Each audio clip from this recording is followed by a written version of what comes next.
What's the worst that could happen on an airplane? Maybe this. There's not enough oxygen to survive up here. A freezing wind of hurricane force is roaring through the cabin. Aloha! The flight crew call Mayday, but nobody hears. And the airplane is headed for a mountain. It sounds like a nightmare. For everyone aboard Aloha Airlines Flight 243, this is no nightmare, it's reality. Aloha 243 is still up. When crash detectives discover what happened, their verdict shakes the airline business. This accident changed aviation history.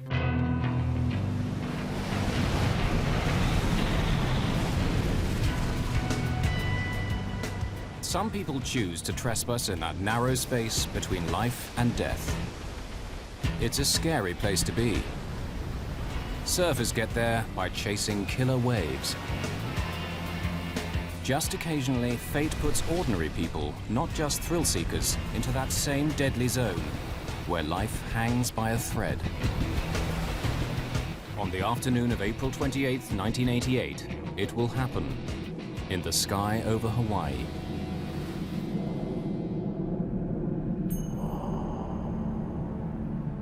At 1 p.m., Aloha Airlines Flight 243 is preparing to depart.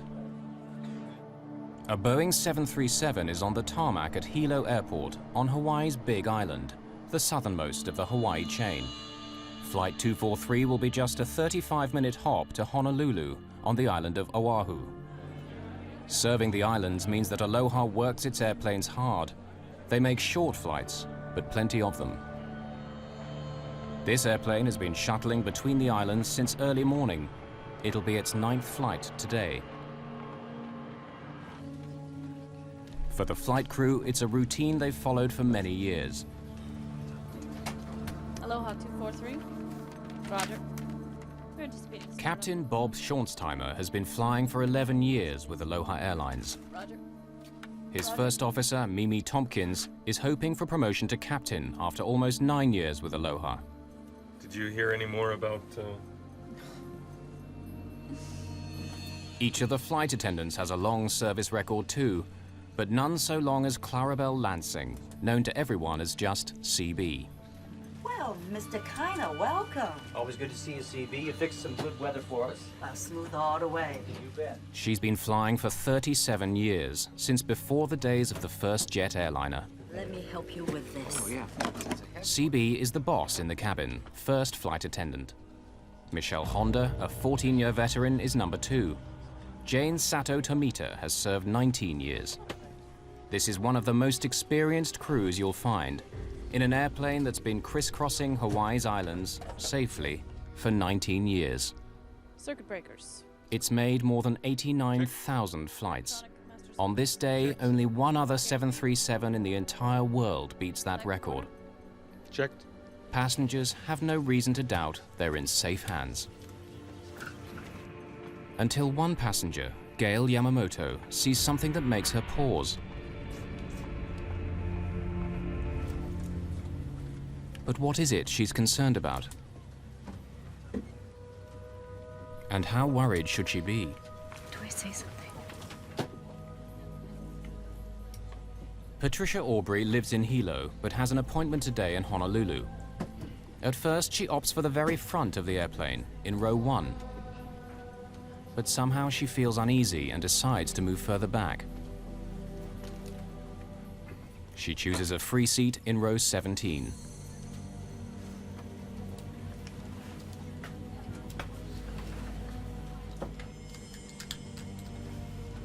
At 1:25, Flight 243 is ready for takeoff.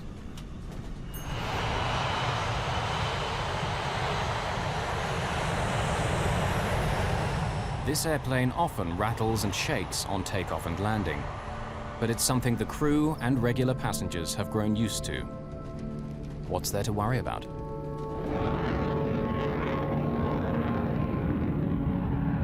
Yellow departure. This is Aloha 243, climbing through 3000. Roger, climbing to flight... Though he's the captain, Bob Schornsteimer has chosen to take charge of radio links with air traffic control. It's Mimi Tompkins who'll fly the plane to Honolulu. Most of the flight time is taken up in climbing to their cruising altitude. It'll take 20 minutes to climb to 7,300 meters.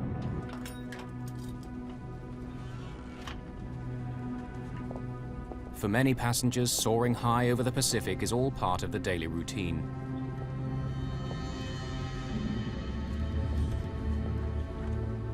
People like salesman Howard Kitaoka in row 5, he makes this trip often. When you've seen the view 100 times, 35 minutes is precious time to catch up on paperwork. The flight's so short that the attendants serve drinks while they're still climbing.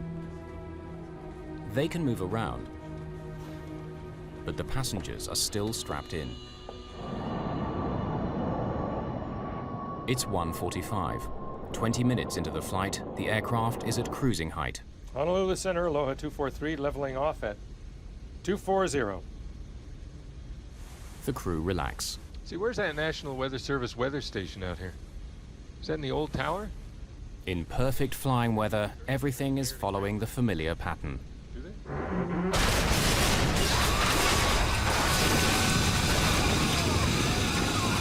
What's that? How to get down? We've lost pressure.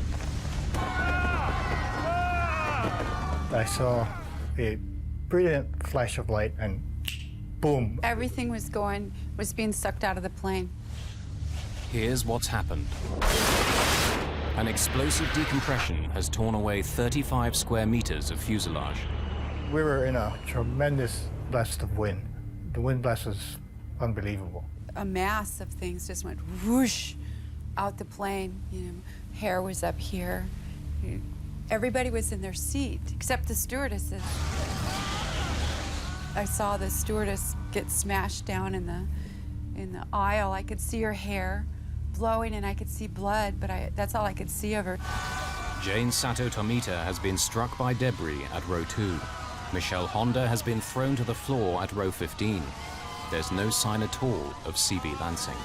I will take control column. I can't hear you! Only seconds have passed since the explosion.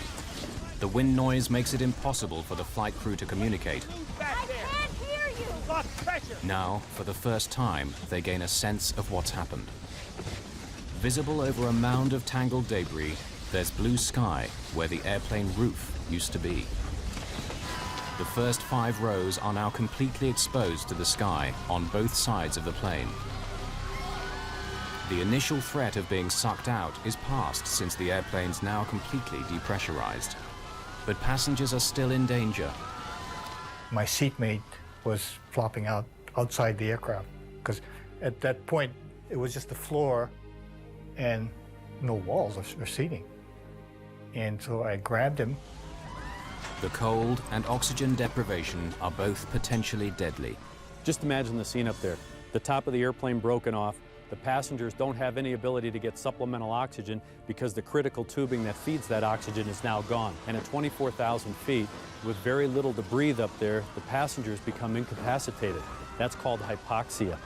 If you stay up at that altitude for any prolonged period of time, you become more and more physically disabled. With the top of the airplane gone, you now have 300-mile-an-hour winds blowing into that cabin. That's 3 times hurricane-force winds. Those people were dressed for Hawaii in the springtime, not minus 50-degree temperatures.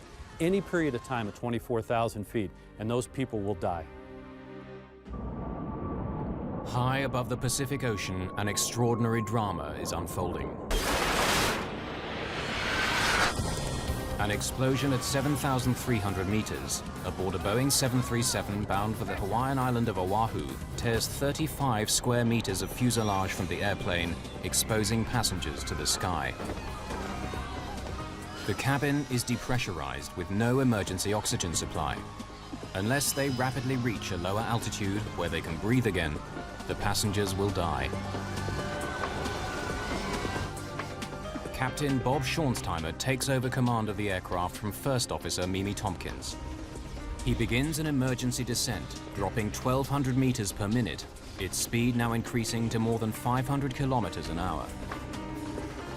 As the aircraft hurtles down, passengers face a new terror. Wreckage blocks their view of the cockpit, and when the airplane split apart, the nose dropped down by around 1 meter.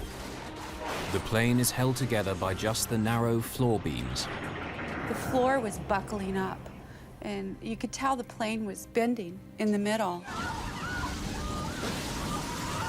Michelle Honda can't go forward far enough to see whether the pilots are alive or dead. She tries to make contact via the intercom. Can anyone hear me? The wires are severed.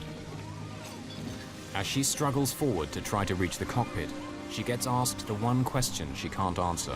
Do we have a pilot? I don't know. Do we have a pilot? I do not know.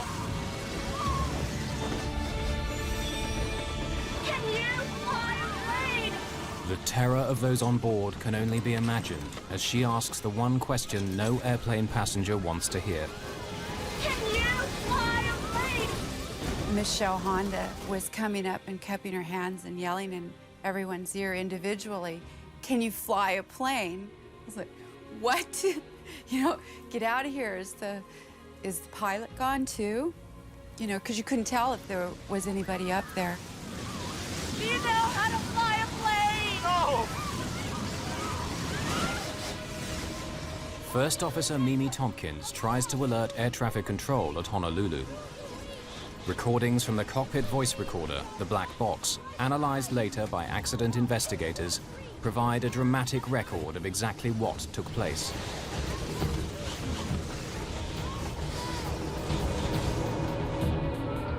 The nearest place where they can try to land is the island of Maui. Kahului Airport lies between two volcanic mountains.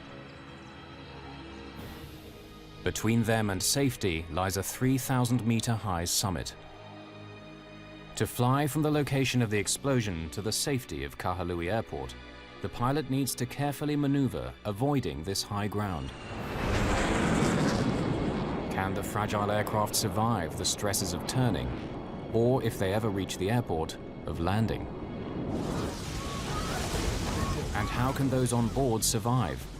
Jane Sato Tomita is barely conscious. Howard Kitaoka clutches her hand. The only faint sign of life is once when Jane squeezes back. I'm not exactly sure if she was conscious, but I did manage to squeeze her hand, and she responded by squeezing my hand, and we just held hands. The simple squeeze of the hand at a time like that is very, very emotional. Aloha 243. Do you read me? Mimi Tompkins is not getting through to Honolulu Air Traffic Control, so she switches to the frequency for the tower at Maui's Kahului Airport. Maui Tower. Aloha 243. Maui Tower. Aloha 243. Aircraft calling tower, say again. Aloha 243. For inbound landing. At 1:48, 3 minutes after the explosion, the crew make their first voice contact with the ground. Pressurized. Declaring an emergency. Aloha 243, say your position. Forgiveness. To the east of Makita Point. Descending out of 11,000. Request clearance into Maui for landing. Request the emergency equipment. Airport fire station? We have an Aloha 737 5 minutes out. Approximately 20 miles. Cleared to runway 02. Decompression problems. Pilot is declaring an emergency. Thank you, Mawitar. In the station. Attention in the station. We have an in-flight emergency. We have a 737, 5 minutes out, 20 miles, runway 2. Souls on board, crew on board is unknown. It has decompression problems at this time. Runway 2.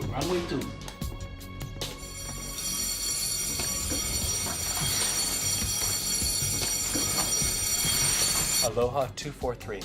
Okay, the equipment is on the field. It's on the way. At 3,000 meters, flying west of the mountain, the pilot slows the aircraft and as gently as possible begins the right-hand turn towards Kahului. Passengers sense that someone must be in control of the aircraft. I've had some training as a pilot, and we were wings level. It wasn't in a dive or a roll, it was wings level. At that moment, I thought, we have a chance. Meanwhile, those on the ground are unsure about what kind of crisis they're facing. It's a small airport. An airliner in trouble will test the fire crew's experience. For the air controller, it's hard to hear the airplane at all. Just to verify again, you're breaking up. Your call sign is 243. Is that correct? Or 244. Aloha 243! Aloha 243! Aloha 243. Plan straight ahead for runway 02. I'll keep you advised of any wind change.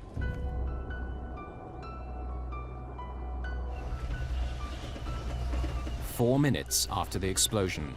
At this lower altitude, they're able to remove their oxygen masks. With their speed having dropped to a little over 380 kilometers an hour, the wind noise decreases just enough for them to hear one another. You want me to call for anything else? No. Aloha 243. Looks like we've lost a door. We have a hole in the left side of the aircraft. But the tower can't hear this new information. They've lost contact with the aircraft. Their transmissions aren't being picked up. Aloha 243, you still up?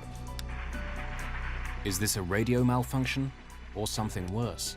Aloha 243. Hearing nothing from the stricken aircraft, the controller fears the worst. Aloha 243. Aloha 243, you still up? Aloha 243, if you still hear, please Ident. Affirmative. Aloha 243, roger. I got your ident straight away. Cleared to land, wind 040 at 20 knots. Communication is restored, but the crew's ordeal is far from over. Cabin, do you hear? Now Mimi Tompkins tries to contact the cabin by intercom, but there's no response. Well, the crew doesn't really know what's going on behind them. The airplane is still flying. The captain now has to maintain his focus on flying that airplane, but he doesn't know what real damage exists behind him. Tell him we'll need assistance to evacuate. Right. Maui Tower, Aloha 243. Can you hear me on tower frequency? Aloha 243, I hear you loud and clear. Go ahead. We're going to need assistance. We can't communicate with the flight attendants. We'll need assistance with the passengers when we land. Okay, you're going to need an ambulance, is that correct? Affirmative. During the descent, passengers experience moments of pure terror.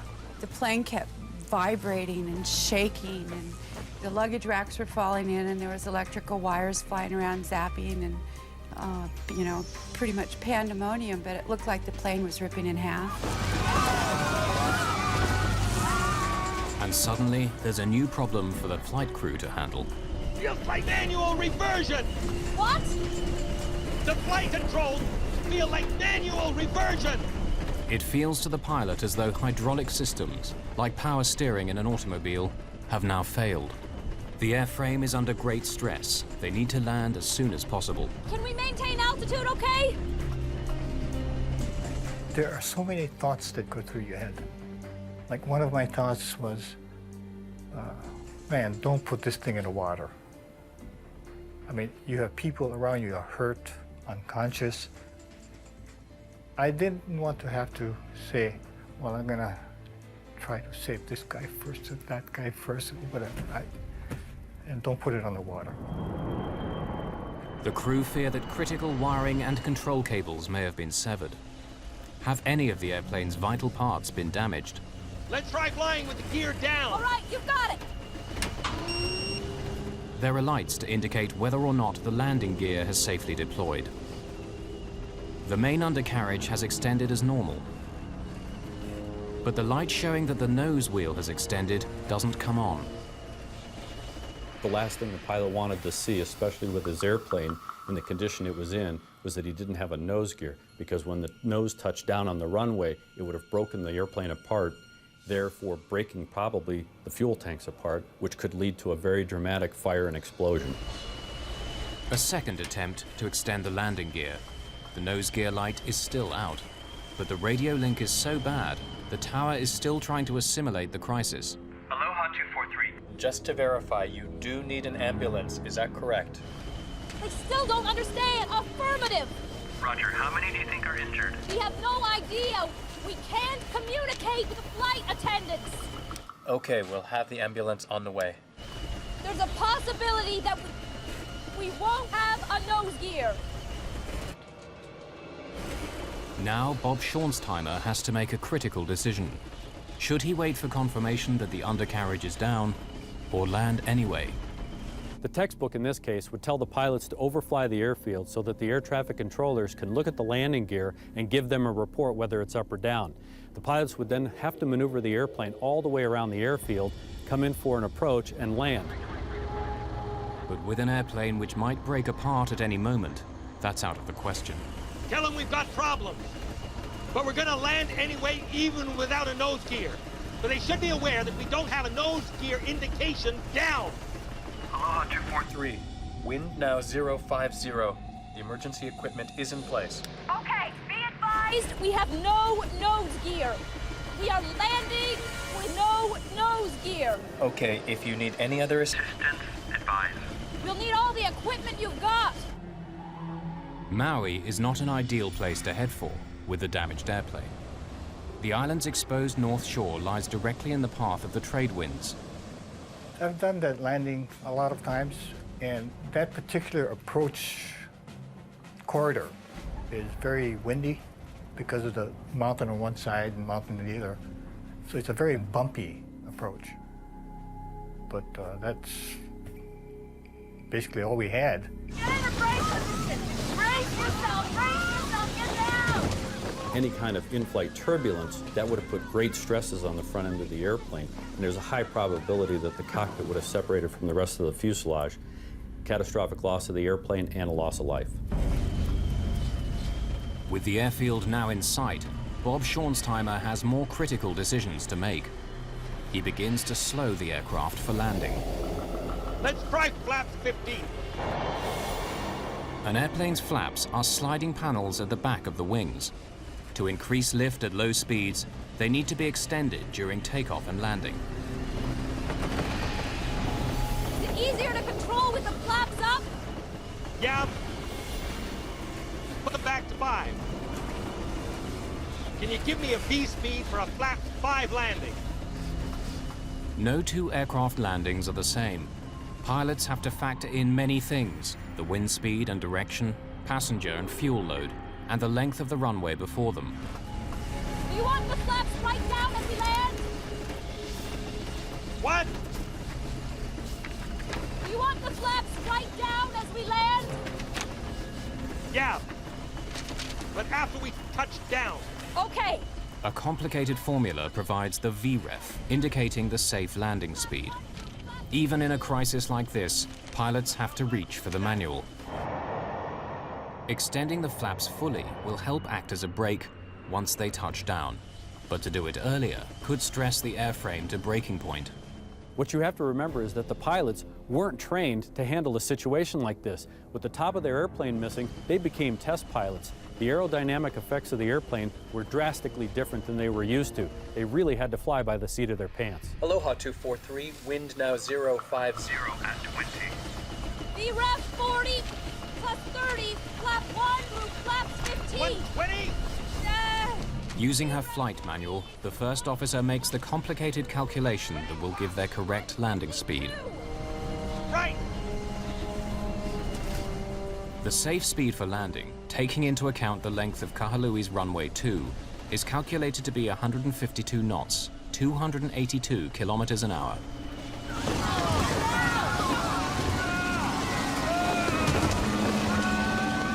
As the airplane slows, it becomes much harder to control. And so the pilot has to make another crucial call.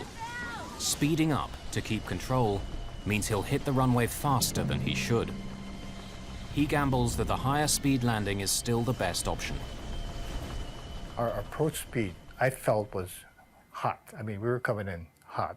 I don't know, don't ask me how many miles an hour it was, because I don't know. But from other landings, we were coming in fairly hot. Crash rescue teams prepare themselves for a worst-case scenario. At high speed and without the nose gear, a crash landing followed by a catastrophic fuel fire now seems inevitable. Under these conditions, the lack of a nose gear could have been a death sentence for everybody aboard this aircraft. A Boeing 737 with 95 people on board has suffered an explosive decompression near the Hawaiian island of Maui. It's still airborne, but only just, with 35 square meters of fuselage missing from the Aloha plane. As they prepare for an emergency landing, warning lights indicate that the forward landing gear has not deployed. If so, the airplane will most likely crash and burn. In the 12 horrifying minutes since the explosion, some passengers are convinced they're not going to make it alive. I thought he was going to go in the water, and I was eaten by sharks. And then we saw the mountain, and I didn't think we were going to make it over it. I just knew we were going to crash into that mountain. And then when we could tell, we could see the airport, and then, you know, then I burned to death because the plane blew up when we hit the runway. Suddenly, the news the pilots have been praying for. The gear is down. Inform Colwyn Command, the gear is down. Okay, thanks. Aloha 243, just for your information, the gear appears Down. The gear appears down. Want me to go to flaps 40? Help you? No, on the ground. The crew have had to make life or death decisions. In the next few seconds, they'll find out whether they're the right ones. Michelle Honda cradles her injured colleague as the critical moment approaches. Passengers comfort one another in what may be their last moments alive. A woman that was sitting next to me, and her husband, he was on the other side in the next row up, and she was next to me, and they were reaching their hands out, and they were trying to touch fingers to say goodbye. That was a really touching moment for me. It was when I really knew I was going to die, because they were saying goodbye to each other. What gave me the most comfort was knowing that my wife and my kids knew what I felt. That was great comfort. I didn't need to tell them anything further, that I love you, or, you know, I worry about you, because I felt that I had already said that.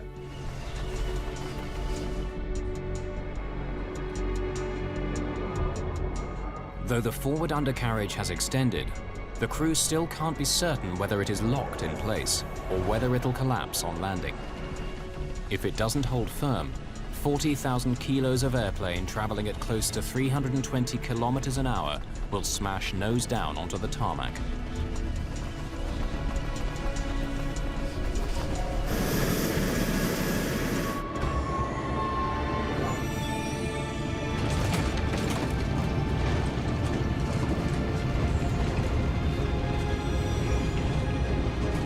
One reverse. Okay. Thrust reverser.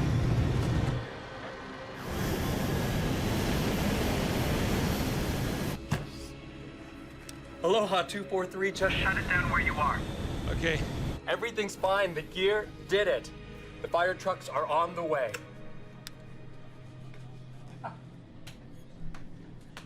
Okay, shut it down. Yeah?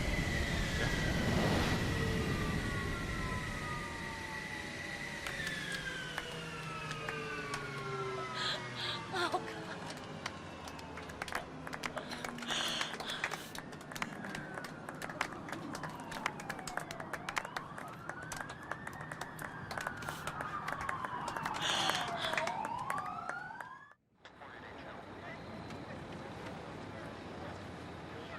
In this extraordinary video, captured moments after landing, the amount of damage the airplane suffered is difficult to comprehend.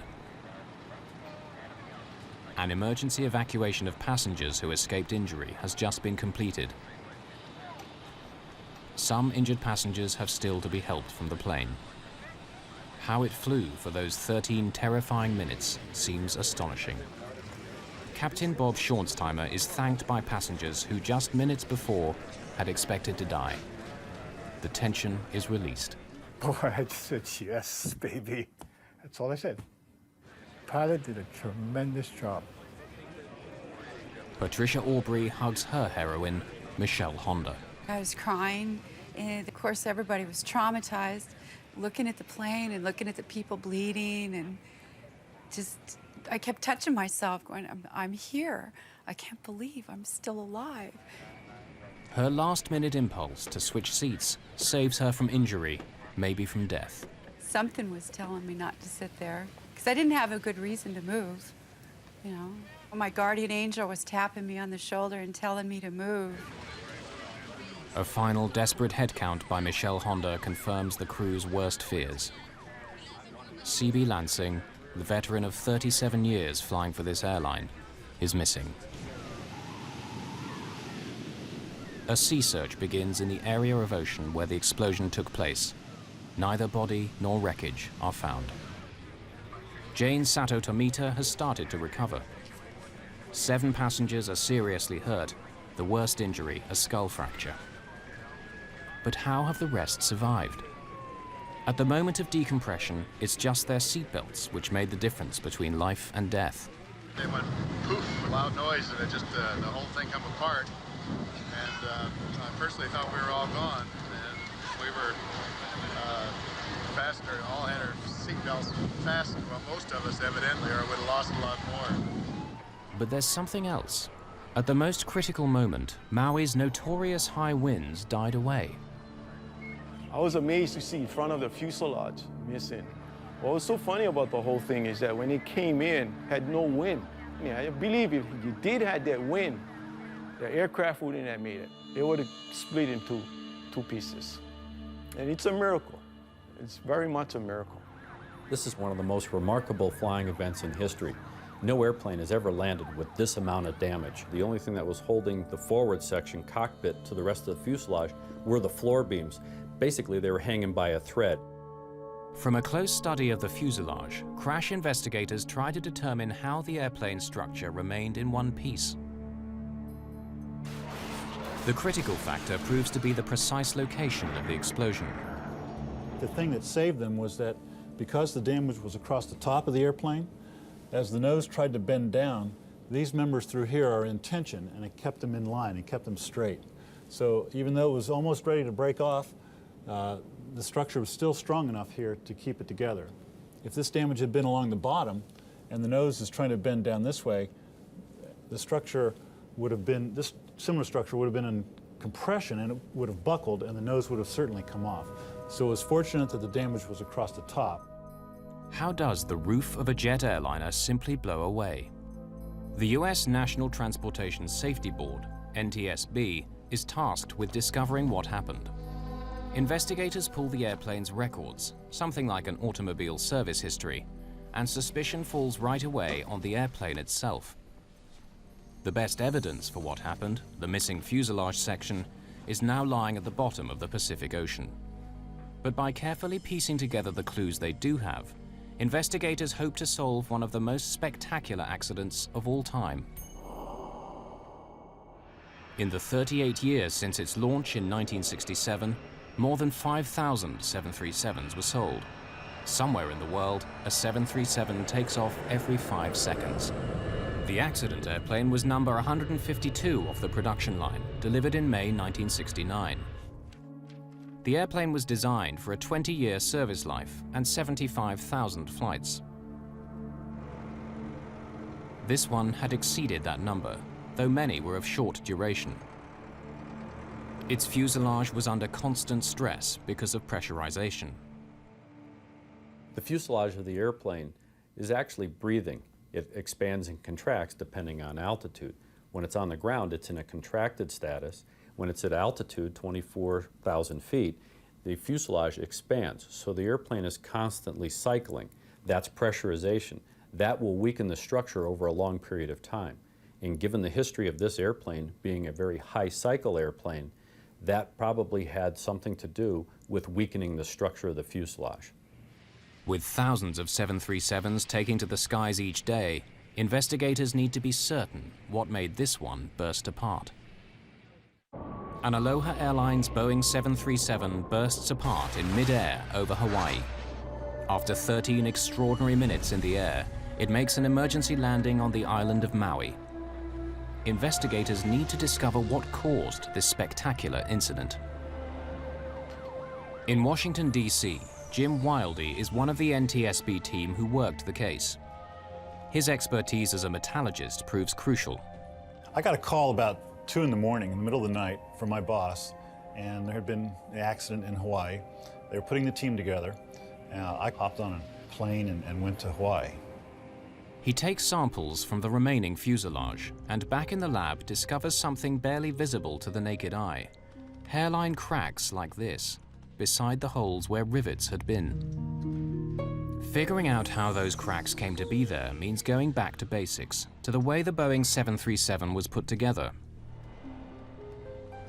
Airplanes are built from many separate panels. Where they overlap, they're bonded together by a powerful adhesive known as epoxy. Rivets hold the panels tight together while the epoxy sets hard. On the Aloha airplane, there's telltale discoloration inside the overlapping joints. Here is the vital clue. You can see now where the dark material is the epoxy that was used to bond the 2 layers of the lap joint together. The white material you see here is corrosion damage of the aluminum fuselage skin. So the original intent was that the stress that's trying to pull one skin away from the other skin piece, the stresses would go through the bonding and not through the rivets.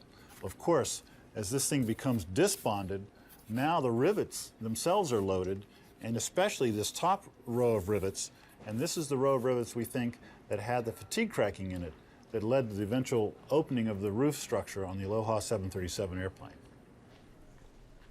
The files reveal that Boeing warned airlines, including Aloha, of problems with some early 737s.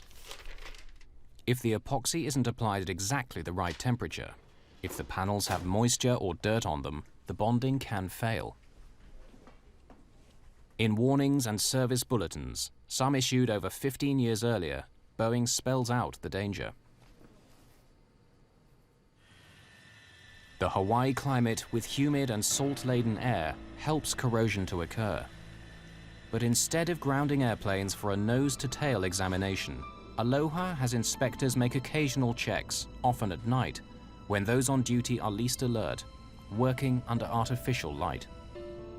Those tiny cracks escape detection. These cracks go unrepaired, and now you have an airplane that is a ticking time bomb. There are other problems. Boeing's service bulletins and what are called airworthiness directives issued by the Federal Aviation Administration are often difficult to understand. Airworthiness directives are very complex and read like a legal document. Aloha needed to have someone who could read that document and interpret it into plain English for the mechanics, the wrench turners. That never happened. An airplane that has been worked so hard, serviced by mechanics who don't fully understand the briefings, is a recipe for disaster. Investigators now believe they know why the airplane burst open, but they don't yet know how.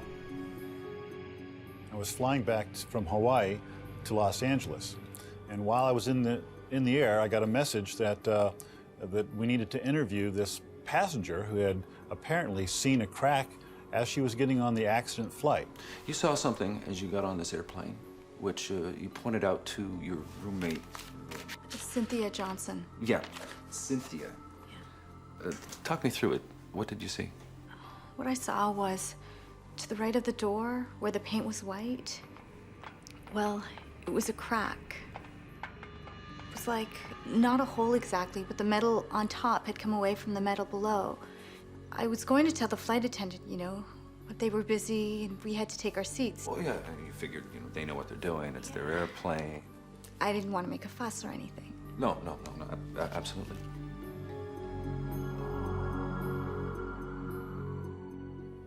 The witness saw cracking in this area, and we found fatigue cracking back in here. So this is the line where the fatigue cracking joined up. One piece came down this way and folded off, and the other piece went across the top and came off to the right side. But something still doesn't make sense. Boeing designed the 737 and other of its aircraft so that this should never happen. Every 10 inches along the airplane are what are called tear straps inside the fuselage to strengthen it. If a tear begins, it should only reach the next strap before shooting off at a 90-degree angle. Though there's a hole in the aircraft, it acts like a safety valve. The purpose of the tear strip is to confine any kind of rip or tear in the fuselage skin to a 10-inch square, basically. If you allow it to propagate beyond this 10-inch square, you could then compromise larger sections of the fuselage and cause a blowout. The 10-inch square allows a controlled decompression and confines any structural damage to a very small area. So why has the safety valve failed here? The NTSB believe there were so many cracks in the fuselage that they simply joined together, running right through the tear straps. The Aloha airplane was kind of unique in a couple of ways. The way it was operated was with very short flights, so you had large numbers of these pressurization cycles, and stress was going on and off on these rivet locations. And secondly, with the disc bonding, all this stress is now going through the rivets, and that led to the linking up of these cracks and then the roof coming off the airplane. But is that the final answer on what happened to Flight 243? A new theory claims to shed fresh light on those dramatic events.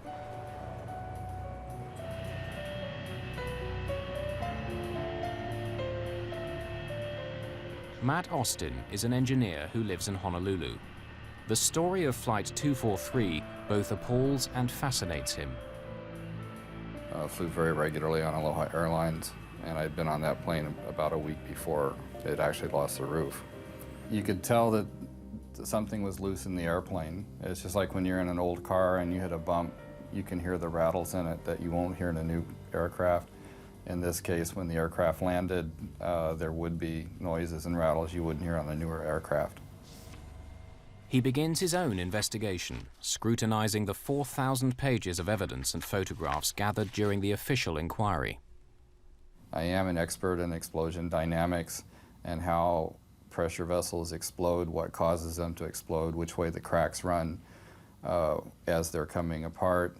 In the case of the Aloha accident, the main focus from the aeronautical industry was they were looking at it as an airplane structural failure, whereas I analyzed it from the point of view of a pressure vessel failure. As he reviews the evidence, one question keeps recurring. Why is CB Lansing sucked out of the aircraft and not her colleague Jane Sato Tomita? Jane was further forward than CB at the crucial moment. Jane was at row 2. CB was at row 5. The NTSB believes the roof separation began near row 3. Passenger testimony gathered shortly after the incident suggests that CB Lansing was sucked upwards and to the left, but not forward. I was on the aisle, on the right. So I look up from my magazine, I see a pair of legs go up and out on the left, just back of first class. From where I was, if the nose was 12, this is at 11, yeah? Forensic evidence suggests another possible scenario. Michael Sweet, an ex-cop, is now a specialist in blood spatter analysis. By studying bloodstains at crime scenes, he can help put a killer behind bars or free the innocent. He examines official photographs of the 737 fuselage. This is a large photograph of the left side of the airplane. The front would be in this location. There's what we suspect to be a bloodstain pattern on the right beside the window, right here. Could this bloodstain be where CB Lansing's head impacted with the outside of the fuselage? The analyst believes so. Well, the fact that there are bloodstains on the side of this airplane suggests to me that the blood source in this case was momentarily trapped when it came into contact with the side of the airplane. If the flight attendant in this case was ejected outside of a gaping hole, I would expect her to disappear almost immediately and not leave any bloodstains on the side of the airplane. This analysis suggests only that she was trapped, but without explaining how or why. Matt Austin believes he has the answer. On April the 28th, 1988, a Boeing 737 owned by Aloha Airlines in Hawaii suffers an explosive decompression in midair. Amazingly, it lands safely with the loss of one crew member. Investigators blame metal fatigue due to poor maintenance. But a new and controversial theory has emerged, challenging at least part of the chain of events. What if a safety hole has opened up as it was designed to do, but directly above the flight attendant? Matt Austin believes CB Lansing is sucked into the safety hole, momentarily blocking it. All of the air that's trying to escape has no place to go, so it built up a huge pressure spike, and that's what blew the roof off the top of the airplane. What he's describing is known as a fluid hammer. In scientific terms, air is fluid, as is water. Here's a simple demonstration in a bathtub. The water is in fact escaping through the drain. As we move the drain plug back down toward the hole, it will immediately slam shut and create a force, which is a simple example of a fluid hammer. He believes this phenomenon, on a giant scale, caused the accident. It's very tragic, but if we don't look at the forensic evidence that's left, then we won't understand exactly what caused the explosive decompression and possibly prevent a future occurrence. The NTSB say that the fluid hammer theory is valid scientifically, but for them the evidence still points to something simpler, a virtually simultaneous failure in the airplane's many weak spots. The safety board's investigations are never really closed. We always would take into account any new information that comes out. I believe in the case of the Aloha accident, we have not changed our probable cause, and we still are sticking with the probable cause as we determined back in 1988. Since the crucial physical evidence was never found, what happened on board at the precise moment of explosion will probably never be known. Aloha Airlines management took most of the blame for their poor maintenance regime. The NTSB demanded that the Federal Aviation Administration do a much better job enforcing maintenance standards. Boeing had already improved their manufacturing process to prevent the adhesive becoming so easily contaminated. What happened on Flight 243 made flying safer. Soon after, Congress passed the Aviation Safety Research Act. This accident had a very profound effect on the aviation industry and the way we look at aging airplanes, old aircraft. We changed the way we monitor how they age, the way we inspect them, and of course now how we manufacture them. We use different processes. This was a very critical accident for aviation history. Those 13 terrifying minutes also left their impact on the survivors of Flight 243. I had to go through a healing process. I took fear of flying classes, and the old saying of you fall off a horse and you get back on it is very accurate, but it's a lot tougher to actually do it.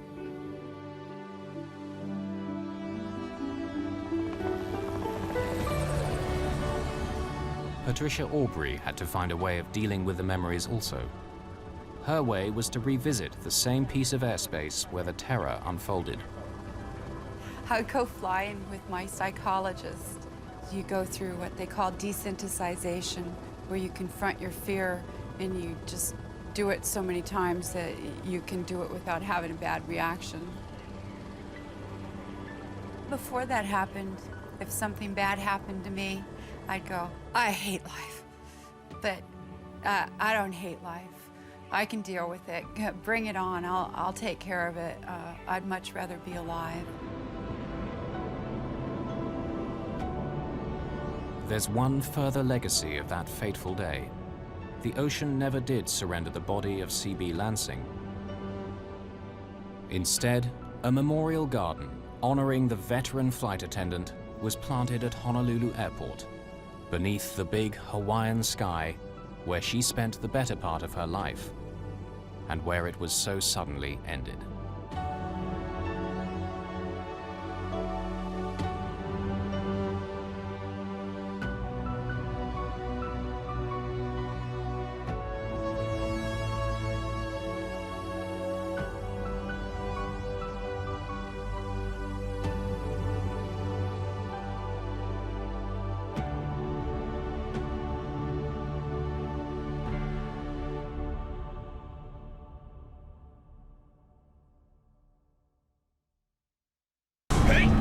This is the story of one of the most tragic incidents in aviation history. Of how a jumbo jet goes berserk, plunging up and down at 7,300 meters. Of how an innocent mistake made years earlier puts over 500 lives at risk, and how investigators literally stumble on the reason behind the biggest single air crash in history. Japan Airlines Flight 123 is uncontrollable. Next. 3,000.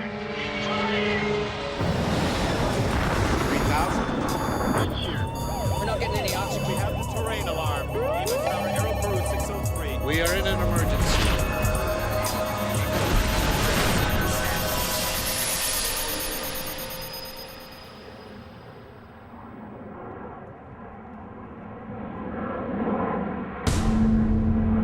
This may be the last video ever taken of Japan Airlines Flight 123.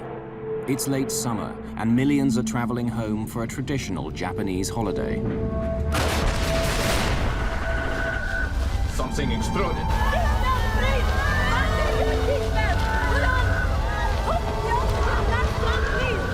Japan Air 123, request. The plane is only 12 minutes into its flight when terror strikes. It's out of control, plunging up and down hundreds of meters at a time. And it's headed straight into the mountains that surround Mount Fuji, the tallest mountain in Japan.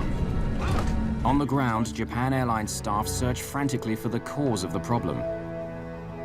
In Tokyo, air traffic controllers try to guide the plane to safety, while the pilots resort to desperate measures to keep the plane aloft.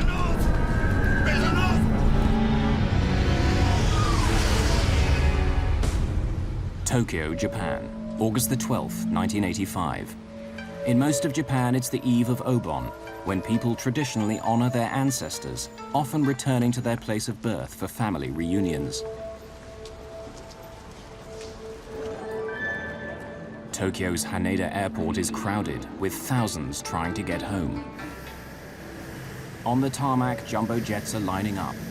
Air travel is so popular here that Japan Airlines has to use 747s even for its short internal flights. Tokyo Area Control handles all aircraft over central Japan, including those on their way to and from the city's two big airports, Haneda and Narita. It's 6 o'clock in the evening, but the rush won't be over for hours. Crowded passenger lists and busy controllers make it a typical holiday weekend. Roger, approved as you request. Cathay 456, turn right on heading 250, climb and maintain flight level 240. At Haneda Airport, Japan Airlines Flight 123 is boarding.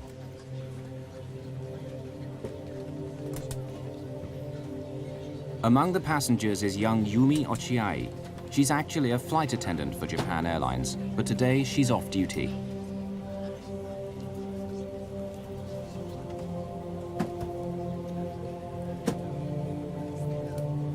Yumi takes a seat, 4 rows from the back of the plane. At 6:12 in the evening, Flight 123 takes off, heading for the industrial city of Osaka, 400 kilometers to the west. It's filled almost to capacity, 509 passengers and a crew of 15. Japan Air 123, contact Tokyo departure. Roger, Japan Air 123. Air 1. Captain Masami Takahama is 49 years old and one of the airline's senior training captains. On this flight, he'll be handling the radio and keeping an eye on the first officer, who's sitting in the captain's seat. Yutaka Sasaki is flying the plane. He's hoping for promotion to captain. Hiroshi Fukuda, a veteran flight engineer, is the third man on the flight deck. Tokyo departure, Japan Air 123. Passing 800. JAL 123's route will take it south over Enshu Bay, then southwest along the coast, until finally taking a sharp right turn to land in Osaka. The flight will take 54 minutes. Flight 123 is leaving Tokyo behind, climbing to 7,300 meters. 12 minutes into this short flight, the plane's black box shows that all is going well. Hello, Pet. What's the problem? Someone wants to go to the restroom. Shall I let him? The plane's black box records a routine request from a passenger. He wants to use the bathroom before the seatbelt light is turned off. Careful, please. An ordinary request on a routine day.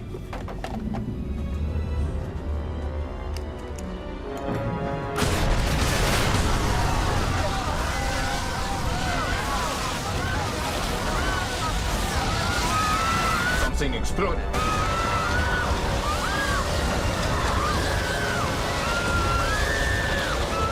Air is rushing out of the cabin. The oxygen masks drop down automatically when the air pressure falls.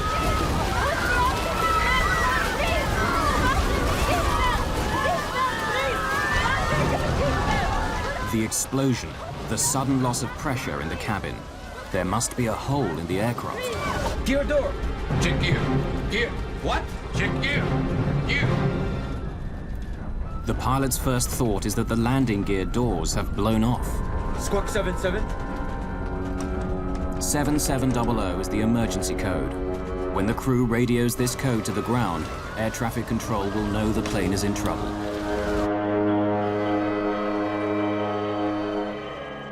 Every plane on the controller's screen carries a label giving the plane's identity. Suddenly, the label beneath Flight 123 changes. Someone in the cockpit has keyed in the emergency signal.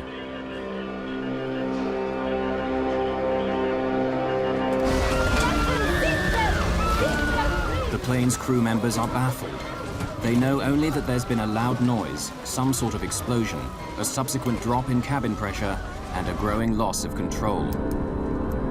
Yet their instruments offer no clues to the mystery. Engines. All engines okay. Ominously, the pilots can't get the plane to respond. It's dropping! Right turn. Right turn. Hydraulic pressure. It's dropping! The plane's flight controls are powered by hydraulic pressure. The elevator, which makes the plane go up and down, the rudder, and ailerons, which make it turn. On a big modern jet, all these are too heavy to operate with cables and levers. Instead, they're controlled by hydraulic fluid, which flows in pipes around the aircraft. It's the lifeblood of the plane. Tokyo, Japan Air 123, request immediate. Trouble. Request return back to Haneda. Over. Roger, approved as you request. Turn right heading 090. Put the mask on securely. Put the band around your head like this. Don't bang so much. Yes. Crew members, please help out with the oxygen bottles. Prepare the oxygen bottles, please. Don't bang so much. Turn it back. It won't go back. Nothing seems to be working. All the controls are dead.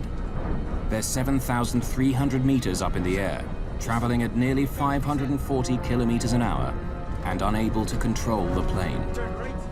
In the growing uncertainty of the situation, the pilots know they need to get down fast. The controller is puzzled. Instead of making the anticipated 180-degree turn back to the airport, the plane now veers off its course, but not towards Haneda. No.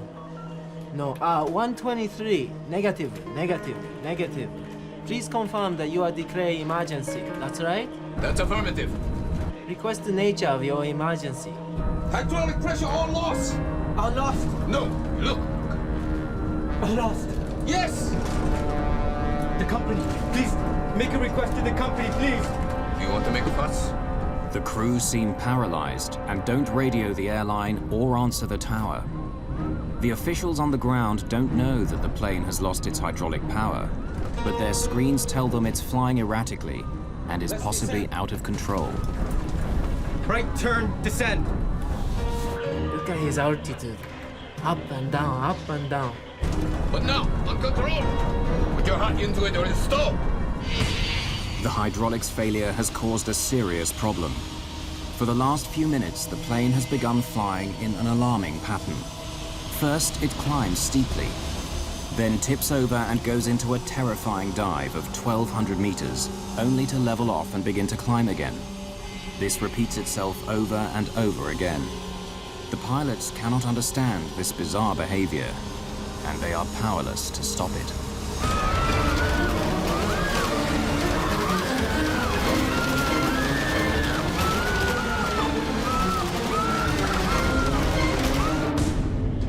Tokyo Area Control, August the 12th, 1985. The controller receives an emergency signal from a jumbo jet that left Haneda Airport 13 minutes ago. Tokyo, Japan Air 123, request immediate. Trouble. Request return back to Haneda. Over. Put the oxygen mask. In the cabin, confusion and panic spread like wildfire. There's been an explosion, and now some passengers are gasping for air. Hydraulic pressure has dropped! The plane's precious hydraulic fluid is gone. That's why the flight controls aren't working properly. Don't bang so much. Turn it back. It won't go back. Airline personnel are trained to take charge in a crisis, and passenger Yumi Ochiai helps out even though off duty. At Tokyo Control, the controller is now joined by his supervisor. JAL 123, he's declared an emergency. Says it's uncontrollable. He says he wants to go back to Haneda, but his heading is all wrong. He can't seem to turn. Get him to Nagoya. That'll be the easiest. It's a straight line. The best solution would be for the plane to switch course to Nagoya Airport, which is 128 kilometers straight ahead. But they'd need to start descending immediately if they're going to land there.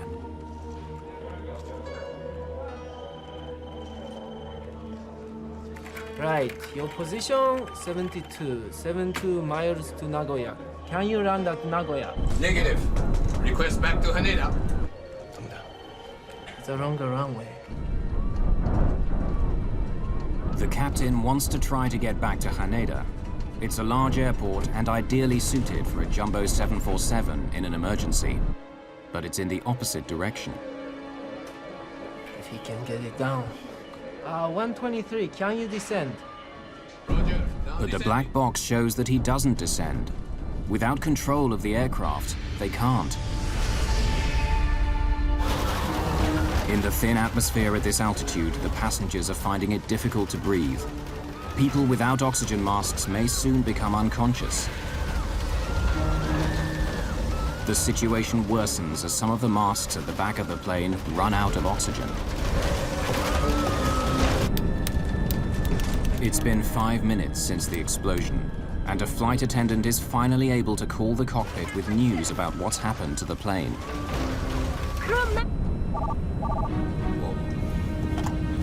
Yes, what is it? The flight attendant tells the engineer that the explosion has occurred in the rear of the plane and may have come from the baggage compartment. So... The baggage compartment furthest to the rear. Listen, right now the baggage compartment right at the back has collapsed. I think we'd better descend. They need to get down quickly before the passengers become unconscious. But the captain seems to be struck by a strange paralysis. All the passengers are using their masks. Shall we descend a little? The captain does not reply. It's possible that by now he and his crew are suffering from hypoxia or lack of oxygen to the brain. The R5 pet? At this altitude, the oxygen in their blood starts to fall. First, their judgment may become impaired. Eventually, they may lose consciousness. The R5 pet? Yes, I understand. Captain, the R5 massive, stop! At the R5 door, the situation is becoming critical. The oxygen supply has failed. The cabin crew have to give the passengers whiffs of oxygen from a gas bottle. Still, the captain and his crew seem to be drowning in confusion. I think we better make an emergency descent. Yes. Shall we use our mask too? We better. I think we better use the oxygen mask. Yes. But they don't put on their masks. No one knows why. It might be indecision or hypoxia beginning to cloud their judgment. At Japan Airlines in Tokyo, flight operations have been alerted to the emergency, but are as mystified as everyone else on the ground. All they know is that over 500 lives are at stake. It's their job to try to diagnose the problem and come up with a solution while the plane is in the air. This is Japan Air Tokyo. Tokyo Control said they received an emergency call from you. Listen, right now the R5 door has broken. Roger. Is the captain returning to Tokyo? What? Can you return to Haneda? Just a moment. We are making an emergency descent. We'll contact you again in a little while. Keep monitoring us, please. Roger. R5 door. Could it have come off? If the door has come off, that could mean an explosive decompression of the cabin as the air rushes out. Passengers may have been sucked out kilometers above the ground. But there's a worse possibility. If the door hit the tail of the aircraft, it could have damaged it. The tail keeps the plane stable. Its rudder and elevators make the plane go up and down or side to side. If the tail is damaged, flight operations will be powerless to assist them. In Tokyo, news that a Japan Airlines jumbo jet is in trouble has leaked almost immediately. Japanese television is already breaking into regular programming with live interviews. Someone saw the crippled jet fly overhead. I knew the plane was in trouble, he is saying. It was swaying back and forth. Then it disappeared in a cloud. Flight 123's meandering route has put it in range of an American Air Force base at Yokota on the northern outskirts of Tokyo. An American controller there has overheard the conversations between the plane and Tokyo Air Traffic Control. He wants to help to offer Yokota runway for landing. Japan Air 123, Japan Air 123, Yokota approach. If you hear me, contact Yokota. The pilots are preoccupied and don't respond. Since they've lost all normal control of the plane, they're now testing the throttles to see what happens. They can make the plane go faster or slower. At least they have speed at their command. As they experiment, they find that if they push the throttles forward when the plane is diving, making the engines go faster, it actually makes the plane come out of the dive and brings the nose up. And if they pull back the throttles when it's climbing, slowing the engines, the nose tips and begins to dive. These actions are the opposite of what a pilot would normally do, but it seems to work, and they begin to flatten out the mad roller coaster ride. Then a second experiment. By applying more thrust to the engines on the left side of the aircraft, they manage to slowly turn the plane right, in the general direction of Tokyo. But then their luck runs out. In the frantic juggling of throttles, the pilots get out of step. It drives the 747 into a frenzy. Both hands! How about gear down? Gear down! So put the gear down! Lowering the landing gear should slow the plane down and make it more stable. Doesn't work. Should I lower the alternate? For safety, 747s employ an electrically run system, separate from the hydraulics, that can lower the landing gear in an emergency. While the engines are turning, they still have electric power. Lowering the landing gear helps stabilize the plane. The drag of the undercarriage has a dampening effect on the pitching motion. But it also destroys the directional control they were getting by applying more power to one side of the aircraft. Max power! Close to Mount Fuji, the tallest mountain in Japan, the plane makes an abrupt turn to the right and begins a terrifying dive.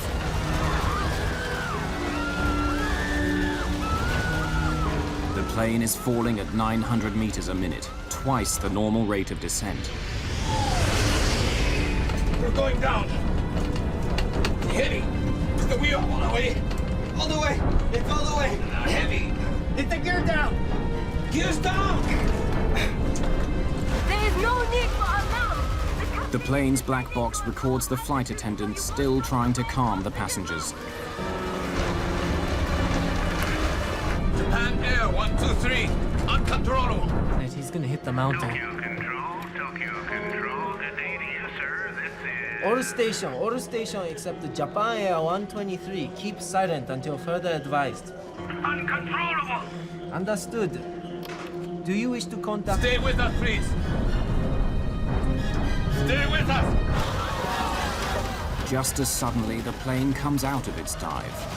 They've dropped over 3,000 meters.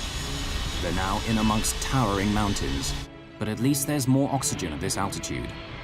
The pilots have been fighting the plane for an intense 22 minutes since the explosion. This may be hopeless. The hydraulic fluid is all gone. It's uncontrollable. Hey, mountain! Up! The ring! Yes! Ring! Good eat the mountain! Back far! Applying maximum power in order to lift the nose is their only option. We're gonna hit it! Right! Right! Power! Power! Keep trying! In their efforts to control the plane, they've allowed the speed to drop too much. To escape the mountain, they need maximum power to generate more speed and more lift. Gaining speed! Stick with it! Stick with it! It's first on the way! We're losing altitude! Go lower the nose! It's lowering! We're going down! The passengers grasp the seriousness of the situation. Many of them prepare for the end. But increasing power to avoid the mountains has caused the plane to resume its wayward up and down motions. Having run out of options, the crew is forced to repeat the same futile procedures over and over. They've been fighting the plane for nearly 30 minutes now. Japan Air 123, Japan Air 123, Yokota. The air traffic controllers, Japanese and American, are desperate to help, to give Flight 123 any information or reassurance they can. Request radar vector to Haneda. Roger, understood. Keep heading 090. But frustratingly, the plane continues heading off to the northwest, away from both Haneda Airport and Yokota Air Base. Now, with every rise and fall of the plane, they're barely above the mountaintops. Can you control the aircraft now? An ominous silence descends on area control. Japan Air 123, switch radio frequency to 119.7. 119.7, please. They try changing radio frequency. If you can, change the frequency to 119.7. There is no reply. If you read come up on 119.7, we are all ready.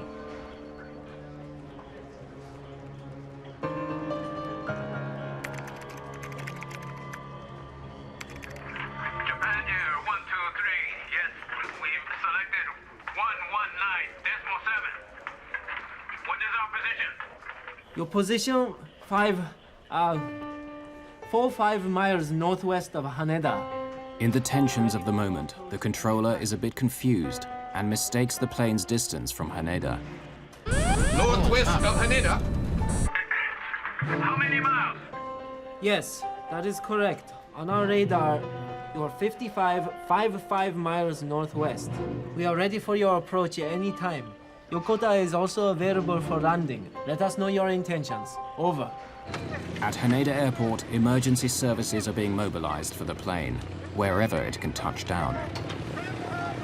Yes, roger. They say we're 25 miles west of Kumagaya. Suddenly, the plane goes into a steep dive, the worst yet. Stop the flap! Power! Flap up! Flap up! Flap up! Power! Power! The plane is falling at 5,500 meters a minute. Break the nose!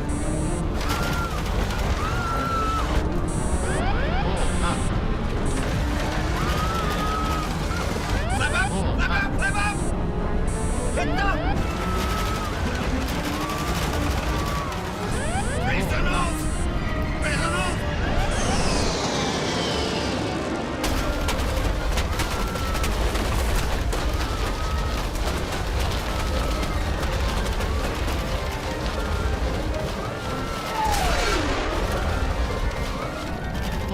Raise the nose!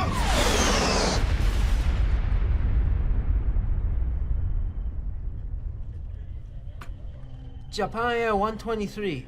Japan Air 123. Can you hear me? Japan Air 123, Japan Air 123, do you read? Japan Air 123. Japan Air 123. Japan Air 123 is gone.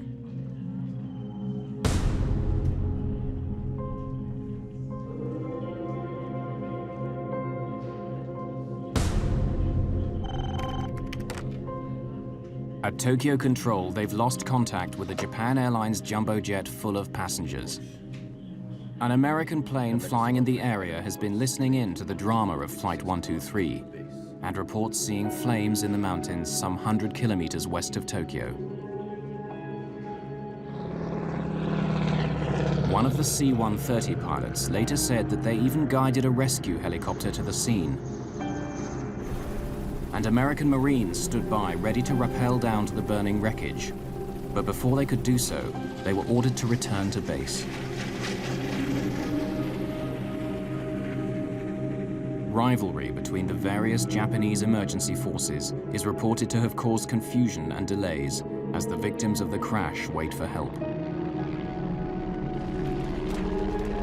During the night, the Japanese Self-Defense Force arrives on the scene. A helicopter flown by Captain Isuzu Omori finds the crash site. The pilot radios in. Minokayama, Victor 107. I see something. I see flames in about 10 spots over an area of about 300 meters square. Victor 107, Minokayama. Is there any sign of survivors? Victor 107, no signs of survivors. Visibility poor. Too much smoke. Victor 107, can you land to investigate? Not a chance. It's a 45-degree slope down there. Nowhere to put down. And there's fire everywhere.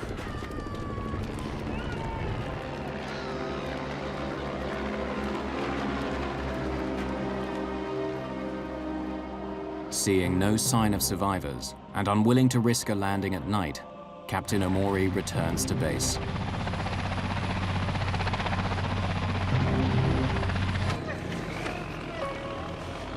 Meanwhile, a team of rescuers is on its way by road. But since they don't expect to find anyone alive, they spend the night in a village 68 kilometers from the crash site.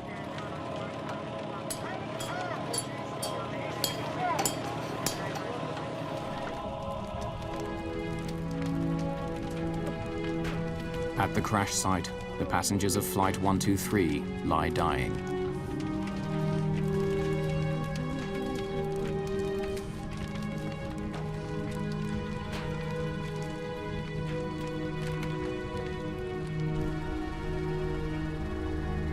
The next morning, the last moments of Flight 123 start to become clear. The 747 sliced a path through the trees near the top of Mount Osutaka, one of the mountains north of Mount Fuji. The plane finally hit a ridge several hundred meters further on and exploded. The wreckage and passengers then tumbled down the steep side of the mountain. It's now 14 hours after the crash, and the Japanese Self-Defense Force rescue team arrives at the scene.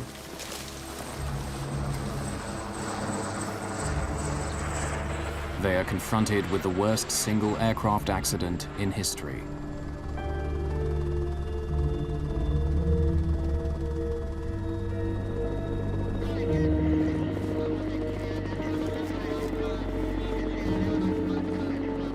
They're shocked to find a survivor.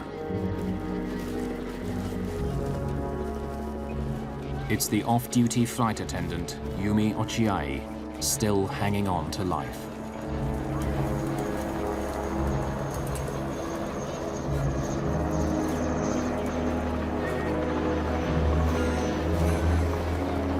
And she is not the only one. Rescuers find a 12-year-old girl wedged in the branches of a tree and airlift her to safety.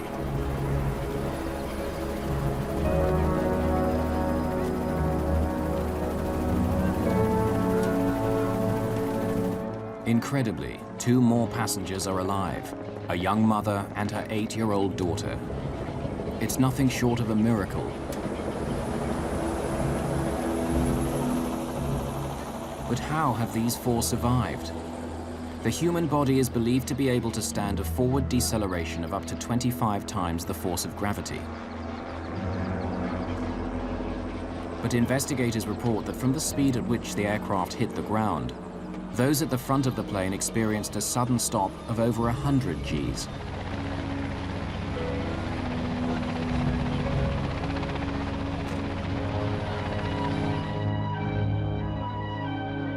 The 4 survivors are hurried to a hospital in Fujioka City. Investigators will soon discover that all 4 of the surviving passengers were seated in the last 7 rows. This is how they survived. In the back of the 747, the impact forces were much less. Sheer luck had protected them from the flying debris. Yumi Ochiai has a broken pelvis and a fractured arm. She tells a disturbing story of what happened as she lay on the mountain, awaiting rescue, and that many more passengers survived the crash. After the crash, I heard harsh panting and gasping noises from many people. I heard it coming from everywhere, all around me. There was a boy crying, "Mother." I clearly heard a young woman saying, "Come quickly." Suddenly, I heard a boy's voice. "Okay, I'll hang on," he said. It sounded like the voice of a boy of about school age. In the darkness, I could hear the sound of a helicopter. I couldn't see any light, but I could hear the sound, and it was quite near too. "We'll be saved," I thought, and waved frantically. But the helicopter went farther away. "Don't go," I waved desperately. "Help," but it faded. I could no longer hear the voices of the boy or the young woman. It's clear now that many died in the cold night air, waiting for rescue. The crash of this jumbo jet would normally be a strictly Japanese affair, but it sets aviation alarm bells ringing around the world. Only weeks earlier, an Air India 747 had gone down in the Atlantic, killing 329 people. Now another 520 dead. Was there something wrong with the 747, the world's biggest jet? Could there be some unknown design fault? There were some 600 747s flying worldwide. A problem with the plane would have grave consequences for aviation. Ron Schleid, a top investigator with America's National Transportation Safety Board, the NTSB, was assigned the case. So it was a very big concern on our part about whether there was a problem with the 747, an airworthiness problem. And so we had to jump on this very quickly to learn what happened. At the Washington headquarters of the NTSB, the chairman was extremely concerned of the potential consequences for world aviation. He wrote a personal note to his opposite number in Japan, begging him to invite the NTSB to join the investigation as guests. During the late 70s and 80s, Ron Schleid was involved with many of the major foreign investigations for the NTSB. He's familiar with the sensitivities of working with foreign governments and heads to Tokyo, where he'll meet the rest of his team, representatives from Boeing, the plane's manufacturer, and an engineer from America's Federal Aviation Administration. When I arrived in Tokyo, the atmosphere in Japan was extremely stressful. The news media were everywhere. There was a tremendous amount of anger. Once in Japan, Schleid found that the local Japanese police had taken over the investigation and were treating it like a crime scene, diligently observing his team's every move. Everyone was considered suspicious. Japanese airline personnel, Boeing personnel, were considered suspicious. They weren't even allowed to go to the accident site. Schleid had to wait for 2 days before the Japanese authorities would allow him to visit the site. I was able to convince the Japanese to allow us to take Boeing people to the site with the stipulation that the Boeing people stuck very close to us, and we supervised them while they were on scene. They could not operate on their own. Schleid found that to gain access to the site, the Japanese had quickly constructed helicopter landing pads.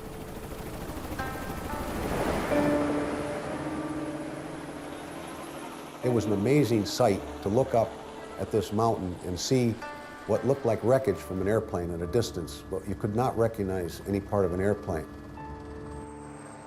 There were scores of helicopters in the air, landing and taking off every couple minutes.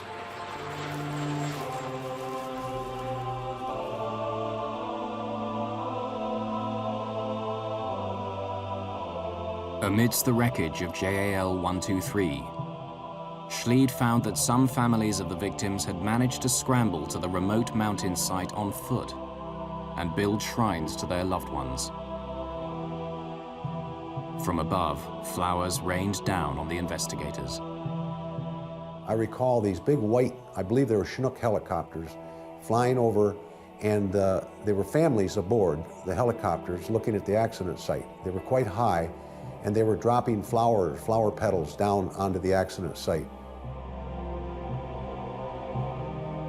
The one thing that we found when we got to the accident site was that many of the passengers had a lot of time to think about the end.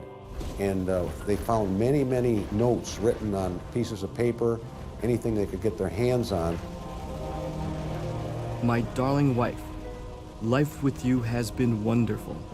Our children have grown up to be people I am proud of. I never dreamed that the dinner we had last night would be our last together. Passengers were able to think and realize that they were out of control and maybe going to crash, so they wrote notes to their loved ones and left them in the back of the seats or in their pockets.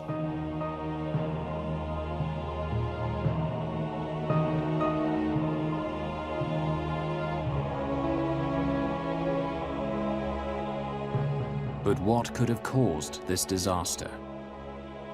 Neither the heart-rending letters nor the tangled wreckage yet yield any answer to what happened to Flight 123. Still, the main thing the investigators have to go on are the words on the plane's cockpit voice recorder, those of the plane's flight engineer who had said that door R5 was broken. They believe that the door has somehow come off in flight, crashed into the tail, and damaged the plane's flying surfaces, the horizontal stabilizer, which makes the plane go up and down, the rudder, which controls side-to-side movement. But then, a piece of news that destroys that theory totally. The door had not come off. It's found by the investigators amidst the wreckage. The flight engineer was wrong. Right now the R5 door has broken! The warning light on his panel led him to believe that the door had failed in flight. But the alarm may well have been set off by a short circuit in the electrical system, caused by the ceiling collapsing in the explosion. It was not a broken door that caused Flight 123 to crash. The investigators would have to look elsewhere. Stop the flap! Power! Power! Power! Flap up! Flap up! Flap up! Flap up! It's up! Raise the nose! Raise the nose!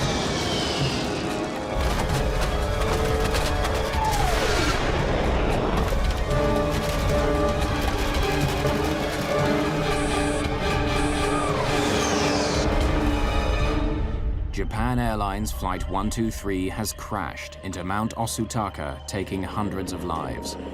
Investigators are worried about a hidden fault in the Boeing 747. They need to find the cause of this crash quickly. A photograph taken by an amateur photographer provides the first clue to the mystery of why the plane became unflyable. There's something odd about the image.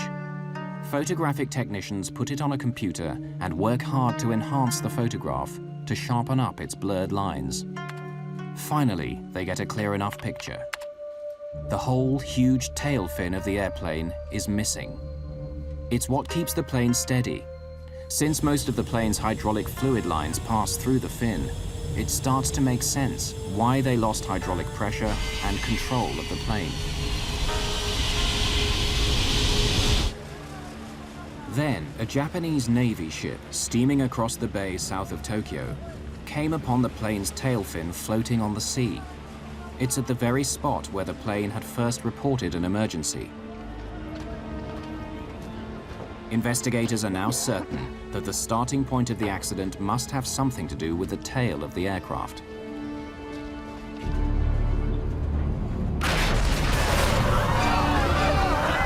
They review the known facts. Something had caused the ceiling at the back of the plane to collapse. There had been an explosive decompression of the aircraft. Whatever it was also ripped off the tail fin and the main hydraulic lines with it, making the plane uncontrollable. This may be hopeless. The hydraulic fluid is all gone. We're lost. Explosion, decompression, loss of the tail fin and hydraulic failure. The investigators need to find out what links these four elements together.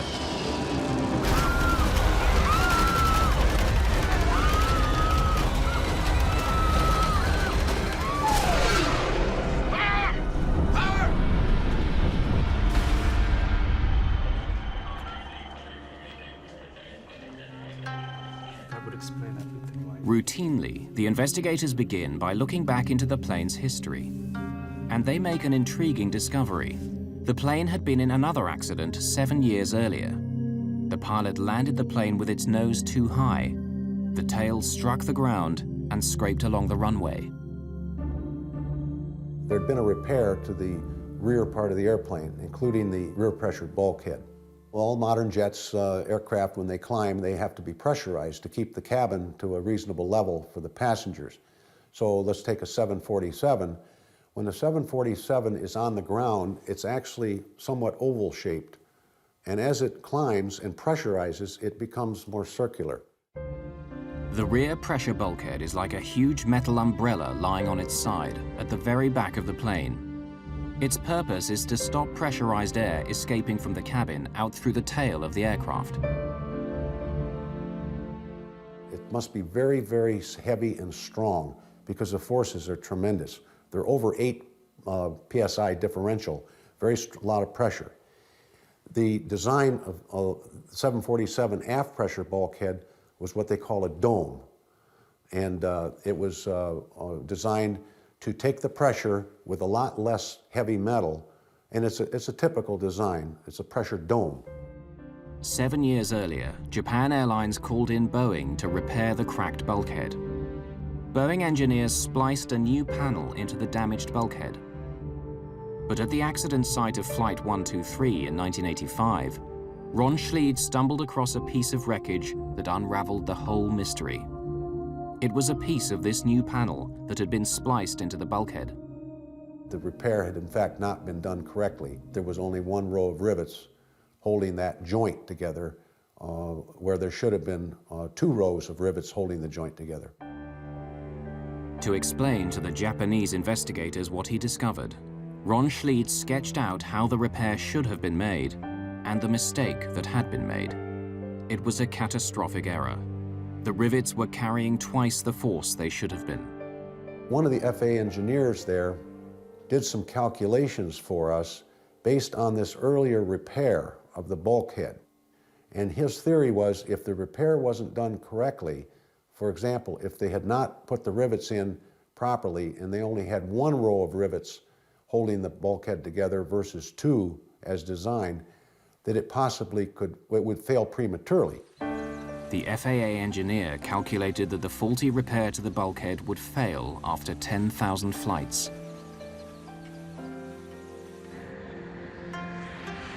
From the moment the repair was done, it was simply a matter of time. The investigators found that a simple human error had led to this. Raise the nose!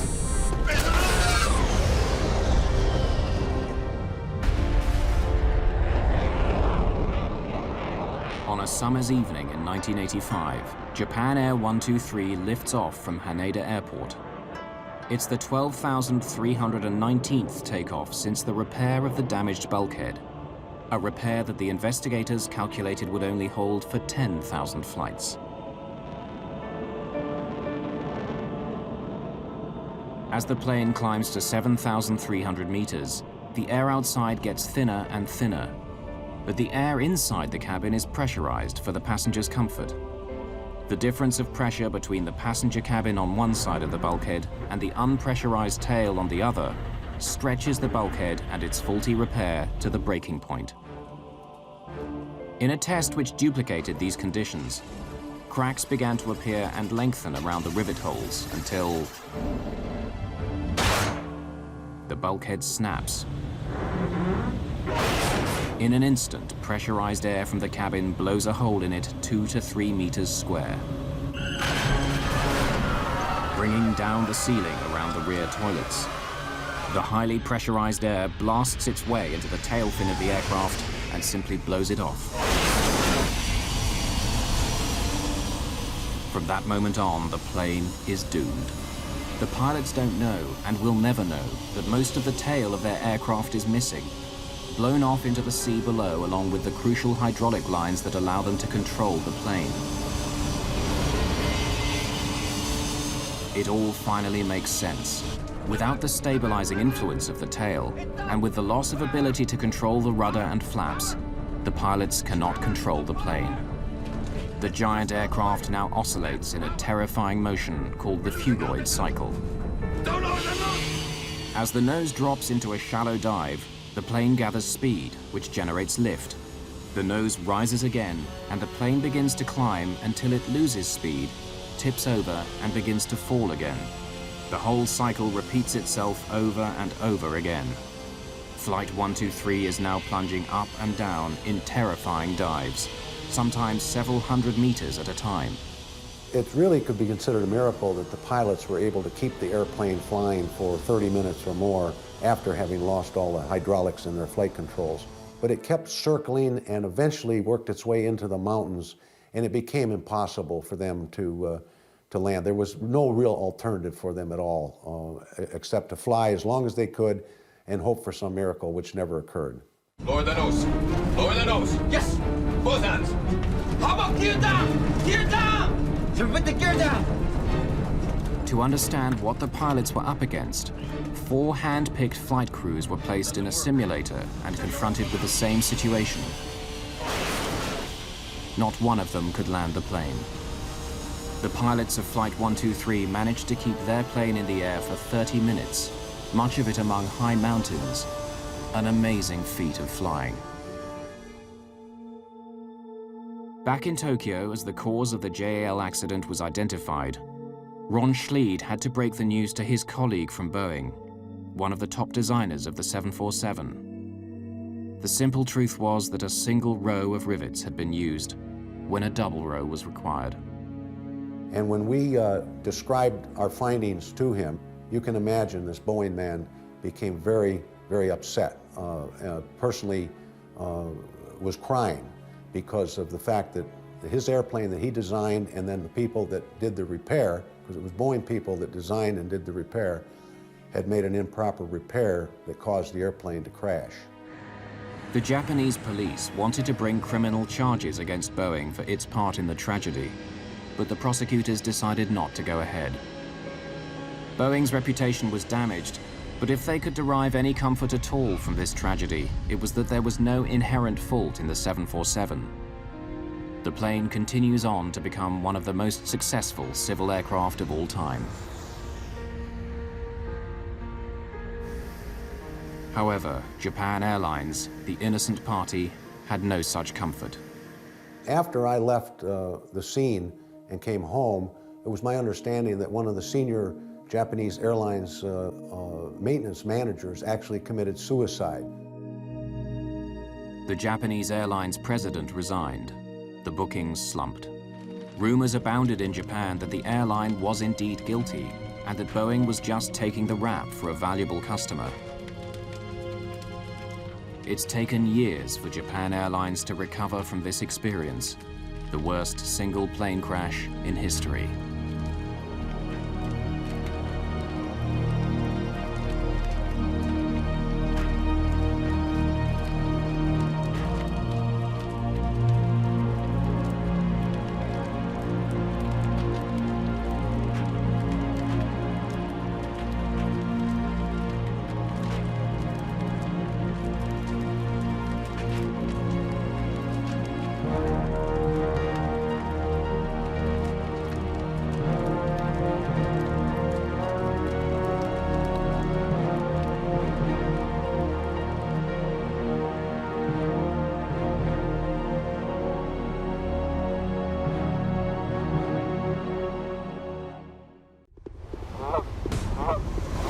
An enormous freight train is out of control, tearing through the Canadian Rockies. The crew does nothing to slow the train's terrifying speed. Jack, are you there? Charging the other way, a passenger train with more than 100 people on board.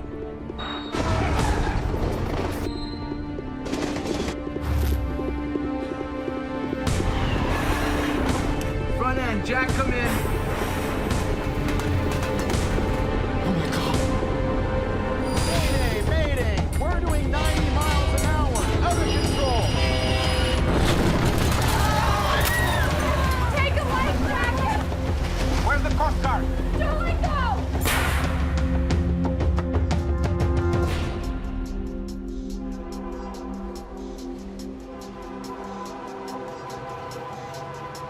It's one of the most spectacular train rides in the world. Every year, thousands of people take the slow and easy way through Canada's Rocky Mountains. Avoiding traffic, they take the train and leave the driving to somebody else. In late winter, 1986, a gentle trip through the Rockies will end tragically.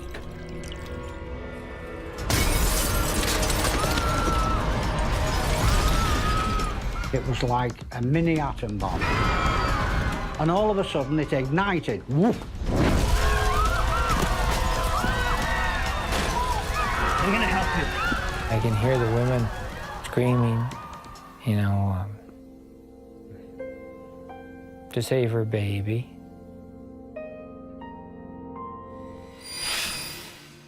An investigation makes shocking discoveries about the Canadian railroad industry. At that time, I didn't think that anything was wrong.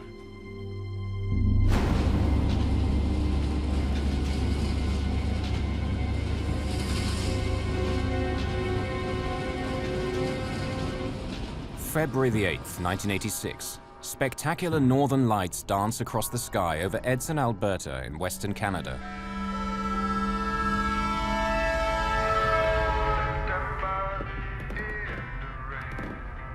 Driving freight trains has been a lifelong dream for 48-year-old Canadian National Railways engineer Jack Hudson.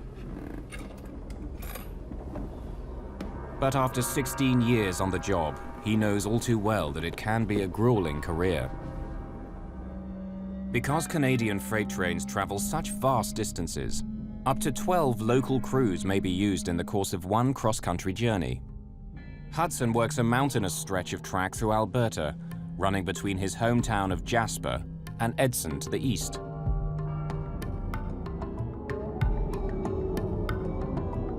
Like many trainmen, Hudson works a regular beat, driving over the same stretch of track, then turning around again with another train, day after day.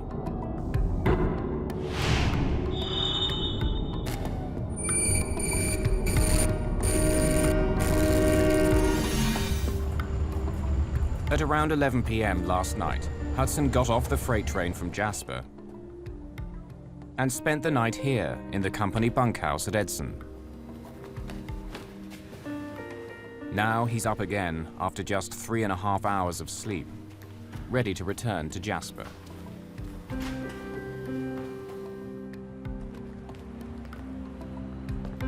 At the station, he's joined by his brakeman. Like Hudson, 25-year-old Mark Edwards lives in Jasper. And like Hudson, he hasn't slept very much. Did you get some rest? Not much. Got a touch of the flu. Could use a full night's sleep. Hudson and Edwards will ride up front in the first engine. Hudson drives the train, while Edwards keeps an eye on the brakes and pitches in if Hudson needs any help. Known to his fellow railmen as Smitty, 33-year-old Wayne Smith is Hudson's conductor. He's the last of the three-man crew in charge of the freight train this morning. Smitty? Smith rides in the caboose, the last car in the train. He acts as an extra set of eyes, making sure the men in the front end know what's going on behind them. The three men are long-time employees of Canadian National, or CN, Rail. And all of them have been up and down this length of track countless times before.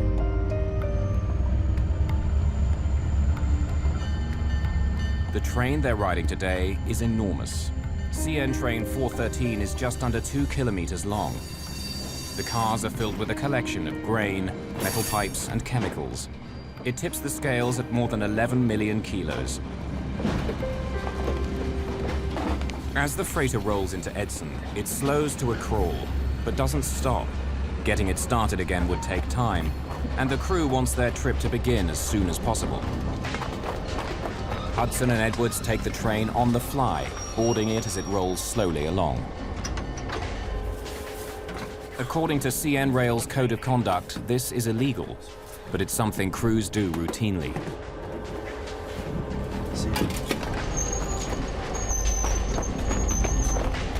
With the caboose still nearly 2 kilometers away, Smith stands by the track to inspect the cargo as it crawls by. He makes sure there's nothing obviously wrong with the freight or the cars carrying it. All set, Jack. Clear signal leaving Edson. Clear signal leaving Edson. Another part of Smith's job is to stay in touch with the front end of the train. He's supposed to make sure they're alert throughout the journey.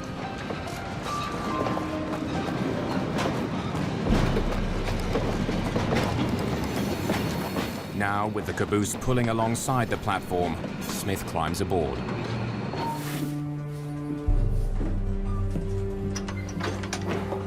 Okay, he's got the brakes off. You're good to go. See you later. At 6:40 a.m., Hudson pushes the throttle. The freight train picks up speed as its 8,000 horsepower diesel engines open up. The CN freight train begins the long haul west to Jasper. The men are going home. Dispatcher to 413. Good morning, dispatcher. Good morning, Jack. But Hudson isn't sure exactly how long his train is, or precisely what he's carrying. Dispatcher at Medicine Lodge here. I haven't had a chance yet. Oh, that's, you got pretty well grain cars, eh? Yeah, I think so. Yeah. This should be the right length then. Okay, thanks.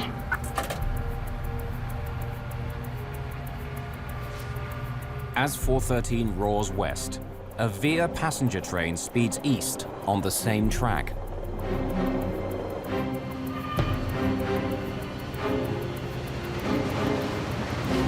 Via Rail's supercontinental passenger train number 4 is cruising toward Edmonton, Alberta. More than 100 passengers are enjoying the spectacular scenery as it cruises through the rugged Canadian Rockies. 36-year-old Jamie Haight is a car assembly operator. He's headed home to Ontario after a 2-week visit to his family in Vancouver. It's a very, very small community that you're in close proximity with a lot of people very, very suddenly. And so there's a lot of people we got to meet and got to interact with. I remember there was a couple of ladies that we met over dinner. One was very, very pregnant. While some passengers are still sleeping, Haight goes into the day coach to do some reading before breakfast. It's the 4th car in the train.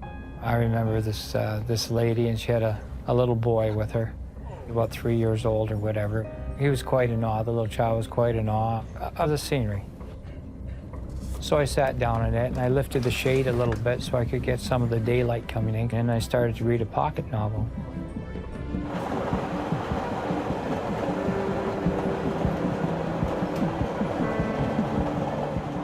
Several cars behind Haight is 61-year-old assistant conductor Herbert Timpey.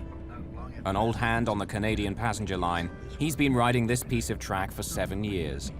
I had to be the assistant conductor and look after the passengers on that train.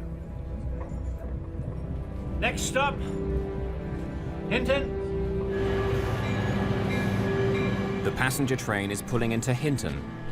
The freight train is just about to reach Hargwen Station, 20 kilometers east. Here, the rail line briefly splits into 2, so trains can pass each other. 413 will take the upper track, while the passenger train passes below it. As Hudson approaches the split in the tracks, traffic signal lights tell him to slow down.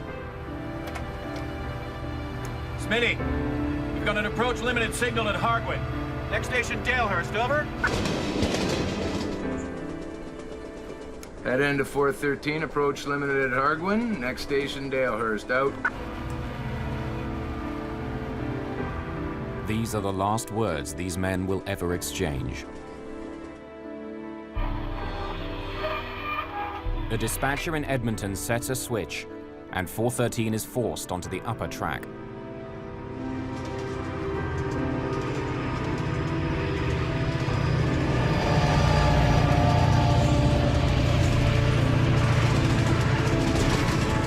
The VIA passenger train arrives at Hinton station at 8:20 a.m.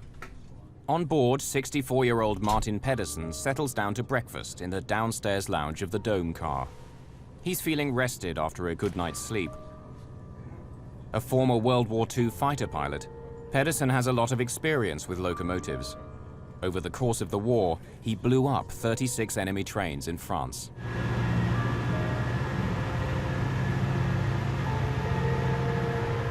The night before, Pedersen swapped war stories with another veteran he met on board. 61-year-old Kenneth Cuttle is a former Royal Marine. It was February. I was going to Edmonton to look for another job. Like Pedersen, Cuttle also fought behind enemy lines in World War II. Cuttle and Pedersen are survivors. Let's go upstairs to the Dome car, have a look around, see what's happening. The train was pretty comfortable, you know, not many people on board. I said, let's go up to the Dome car because it was just coming light and we see lots of things which you might not get another chance to see. We were in the foothills of the Rocky Mountains. There are now 115 people on board.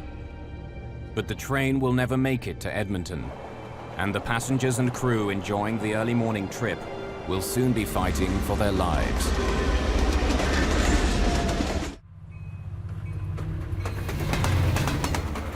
It's a clear, sunny morning on board a passenger train in Western Canada.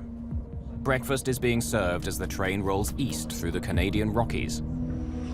Just 15 kilometers away, an 11 million kilo freight train, CN 413, rumbles down the track towards it. With diesel engines still pounding at full throttle, it's pulling 113 rail cars of grain and hazardous material. From the outside, everything looks normal. But what's going on inside the lead engine of 413 is about to become one of the greatest mysteries in Canadian railroad history.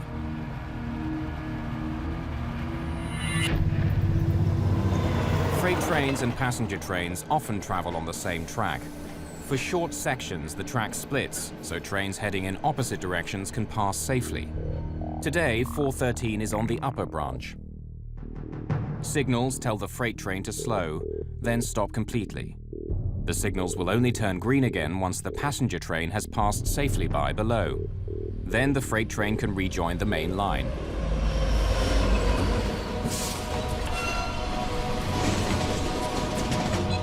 But 413 isn't slowing down.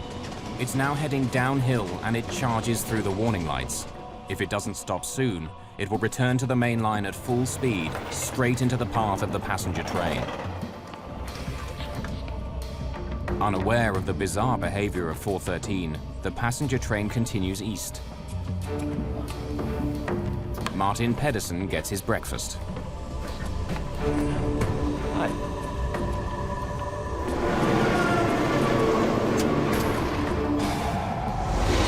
Up ahead, the freighter thunders through the last set of light signals, ignoring 3 red lights that command it to stop.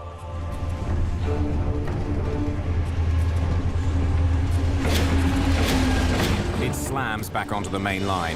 It's traveling 95 kilometers an hour and weighs more than 11 million kilos. And still it doesn't slow down.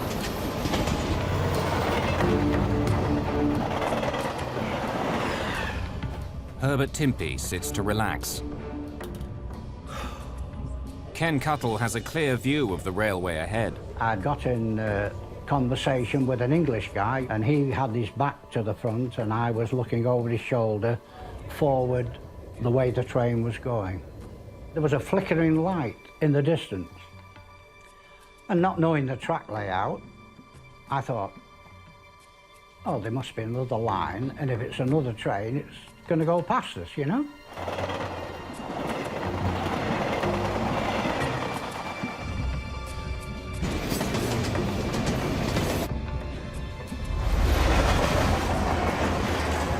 Just as I was reading the pocket novel, one of the girls from the partier group happened to just walk past me.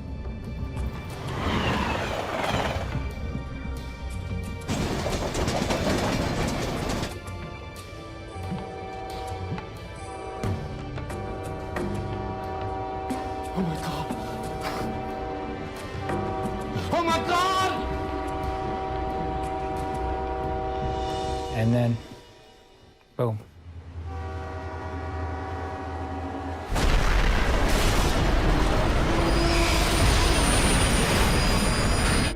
The trains collide like two charging rams at a combined speed of nearly 200 kilometers per hour. Passengers are rocked by one collision after another as 70 freight cars pile into the wreckage. Like an incoming wave, grain cars, long pipes 3 foot in diameter, 30 feet in length, you name it. And these were flying through the air like toys. Thrown from the tracks by the force of the collision, one freight car flies through the air, smashing to a stop on the Via train. The whole world seemed to explode. It was like a mini atom bomb. It was a big mushroom of black smoke.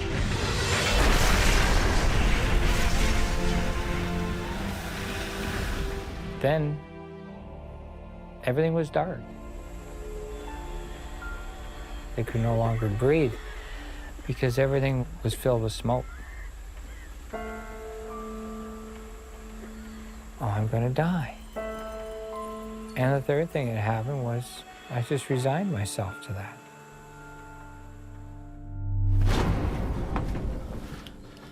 I've been working about 37 years and on the railroad, and I never seen anything so bad.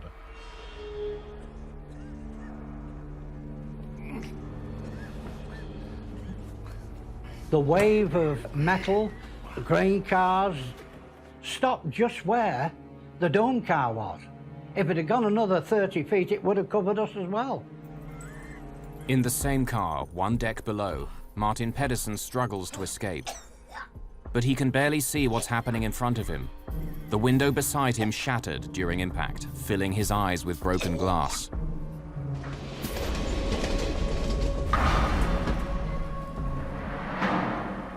Almost 2 kilometers behind the engine, the caboose of train 413 finally lurches to a stop.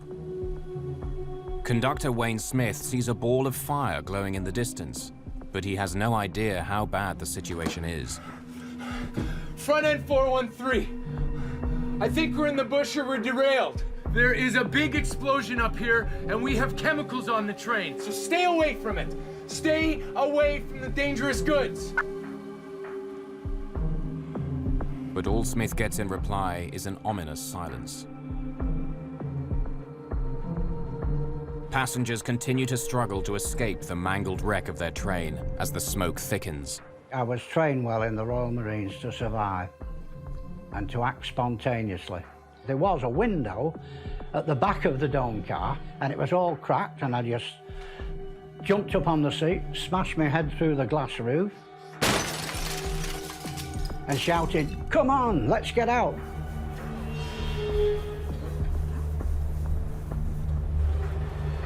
Cuttle and others jump from the car. And I looked back, and all of a sudden it ignited. Woof!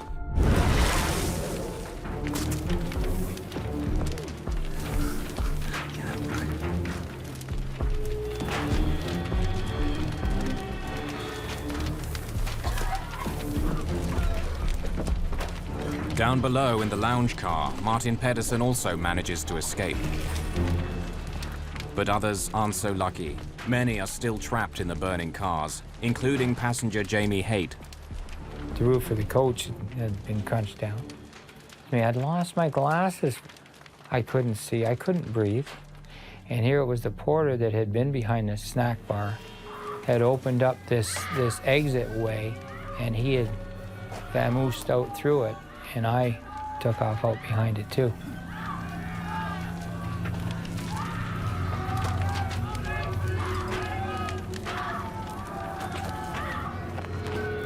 Snap out of it. He was in shock. Hey, snap out of it. Hey, buddy, pull it together here. You know, there's people in here and we got to do something about it, but... Half blind without his glasses, Haight goes back inside, trying to help others out of the wreck. 413 here, dispatcher. Back in the caboose, Smith is talking to the freight train's dispatcher, some 285 kilometers away in Edmonton. Everything in the air. We better get a doctor out here.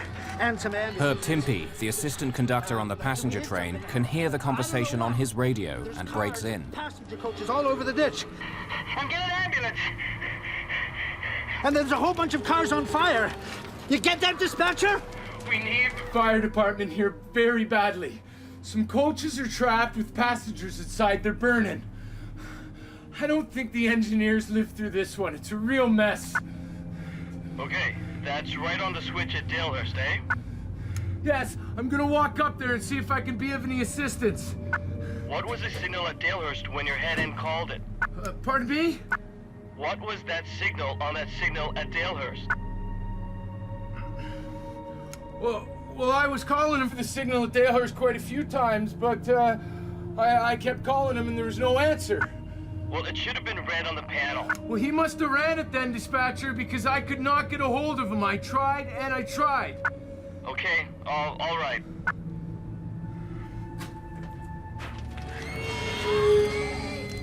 Back at the head of the passenger train, Jamie Haight tries to save who he can. Are you okay? I'm gonna help you. Haight can hear the screams of men and women trapped in the flames. And I can hear the women that I had dinner with the night before screaming, you know, to save her baby. Haight was not able to save the mother and her child. They're out of reach under debris. That was difficult. People who were trapped and couldn't get out, screaming like you've never heard. One guy knew that his wife was trapped and he went back in and died with her.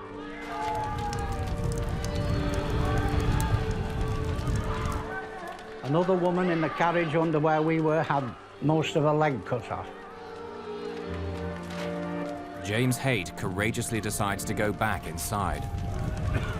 The fire is a scorching 660 degrees, but Haight tries to save one more life. But there was a chap right in front of me there, and it was the chap I had dinner with the night before. And all of a sudden the flames came and consumed him.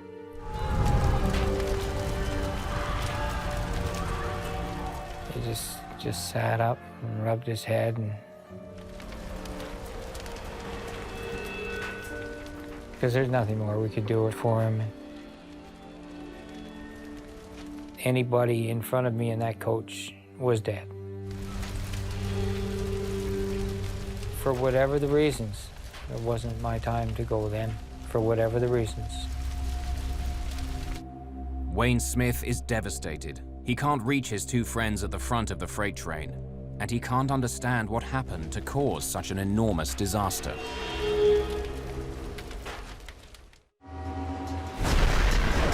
In Western Canada, a freight train has smashed head-on into a passenger train carrying more than 100 people. In the minutes after the collision, survivors are dragging themselves from the burning wreckage, while others are still trapped inside. One of the girls that had been in the car in the morning, and I looked at her and I said, "Oh, I'm sorry to tell you, you're..." He had no choice but to tell her what happened to her friend in the train. Your friend was in the car here. She died, trapped in the burning debris. I felt like the worst person in the world, because I had to tell her.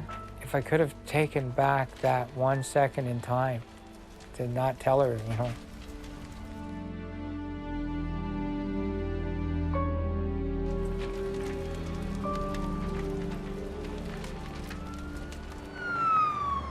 Royal Canadian Mounted Police Constable Mark Linnell is one of the first to arrive on the scene. I was told there was a train derailment, not a train crash. I mean, there's a double whammy. The RCMP officer came.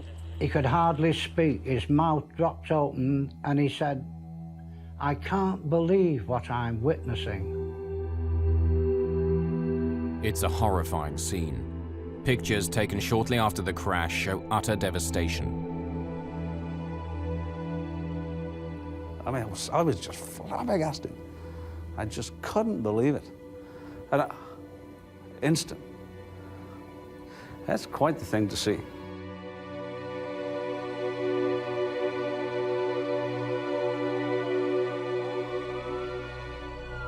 The collision is 18 kilometers from the town of Hinton.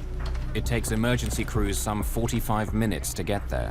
I was in the Marines in England for 14 years, and I'd seen a lot of disasters, man-made disasters, terrorist bombs.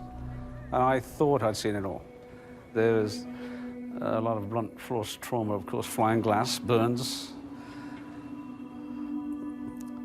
And then I saw what appeared to be two bodies in the restaurant car hugging each other. So we found out later that was a man and wife. And this was one heck of a shock. As Linnell is escorting survivors away from the site, he sees a lone man with a radio coming down the track. How's the front end doing? What's your name? Smith is about to learn that his colleagues aboard his train are dead. Like, what happened? Like, did they make contact with the... We're still under investigation, and there's not a lot I can tell you right now. Okay, so they still might be... I mean... I'm really sorry. He'd be distraught and shaken, and yes, his train is wrecked, and all these people dead.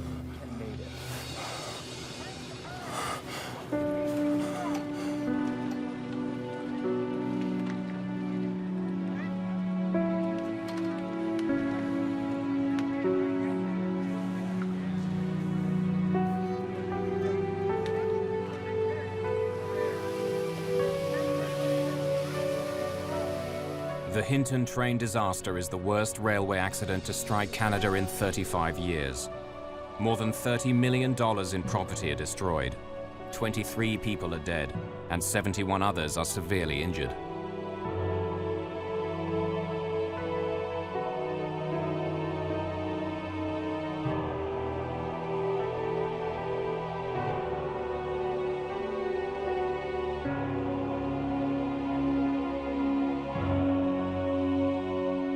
Wayne Smith is the only surviving crew member of the CN train, the only man who may be able to explain how an 11 million kilo freighter plowed headfirst into an oncoming passenger train.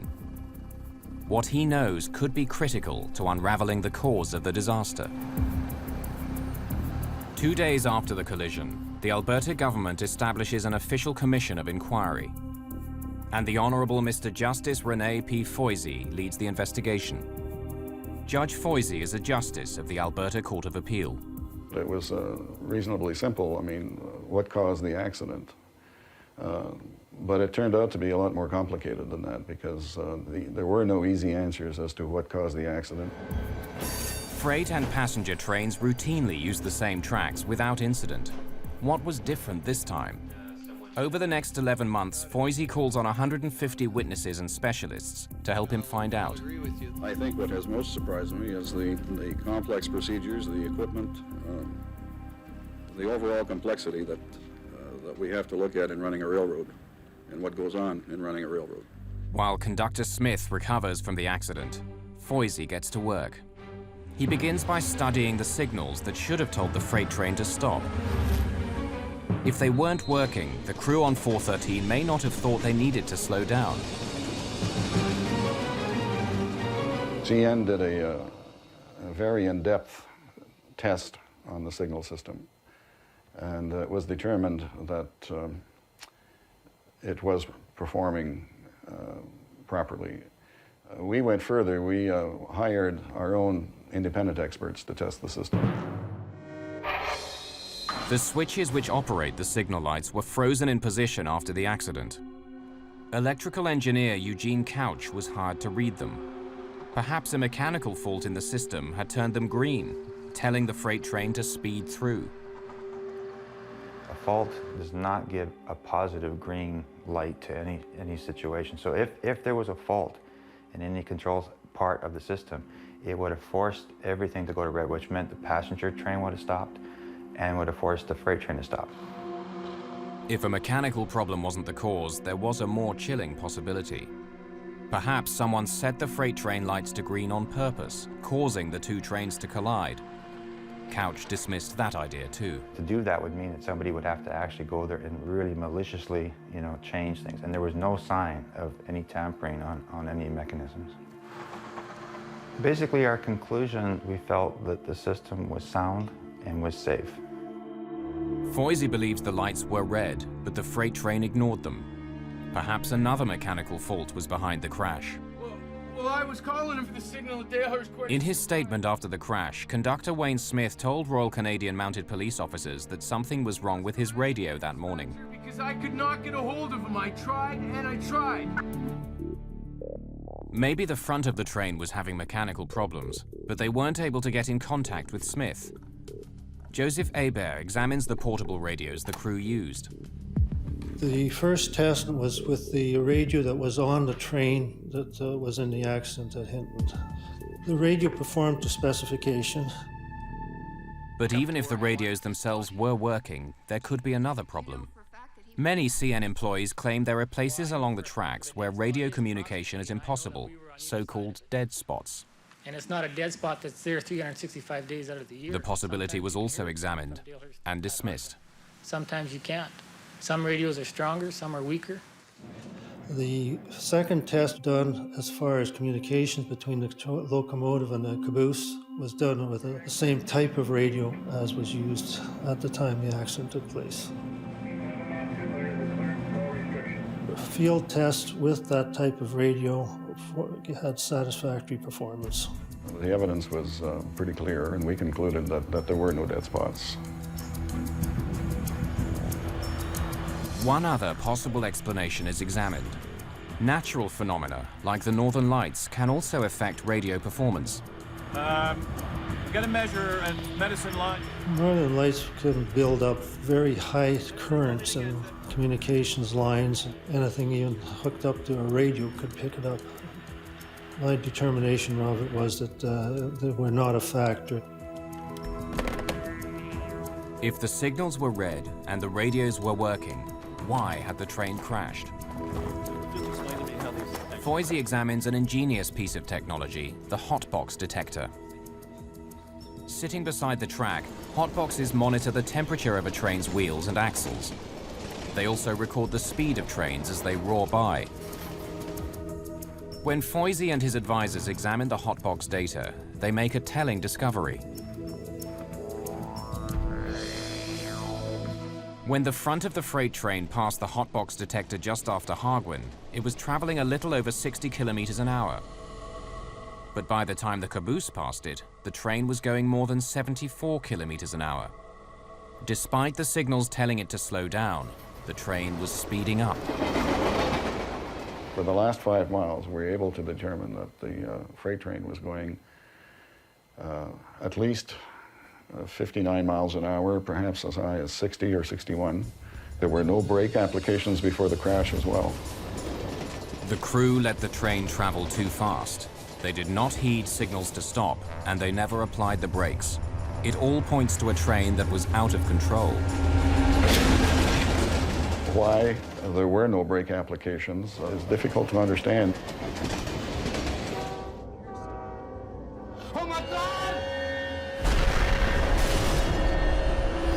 With mechanical problems ruled out, Foys begins to examine the crew of the freight train. Perhaps there's something about engineer Jack Hudson, who was in charge of the train, that could explain what happened that day. As Foys begins sifting through Hudson's medical records and interviewing his family, he makes a disturbing discovery. A train collision in Western Canada has killed 23 people. Another 71 are injured. The man leading the inquiry into the disaster has ruled out mechanical problems. Judge Renee Foys now takes a closer look at Jack Hudson, the 16-year veteran who was driving the freight train. When Foys and the commission review Hudson's medical files, they're shocked by what they discover. Mr. Hudson was a man who was sick. He was an alcoholic. He had high blood pressure, which was problematic. He had diabetes. He had a pancreatic attack the summer before this accident. He had to wear a colostomy for a number of months.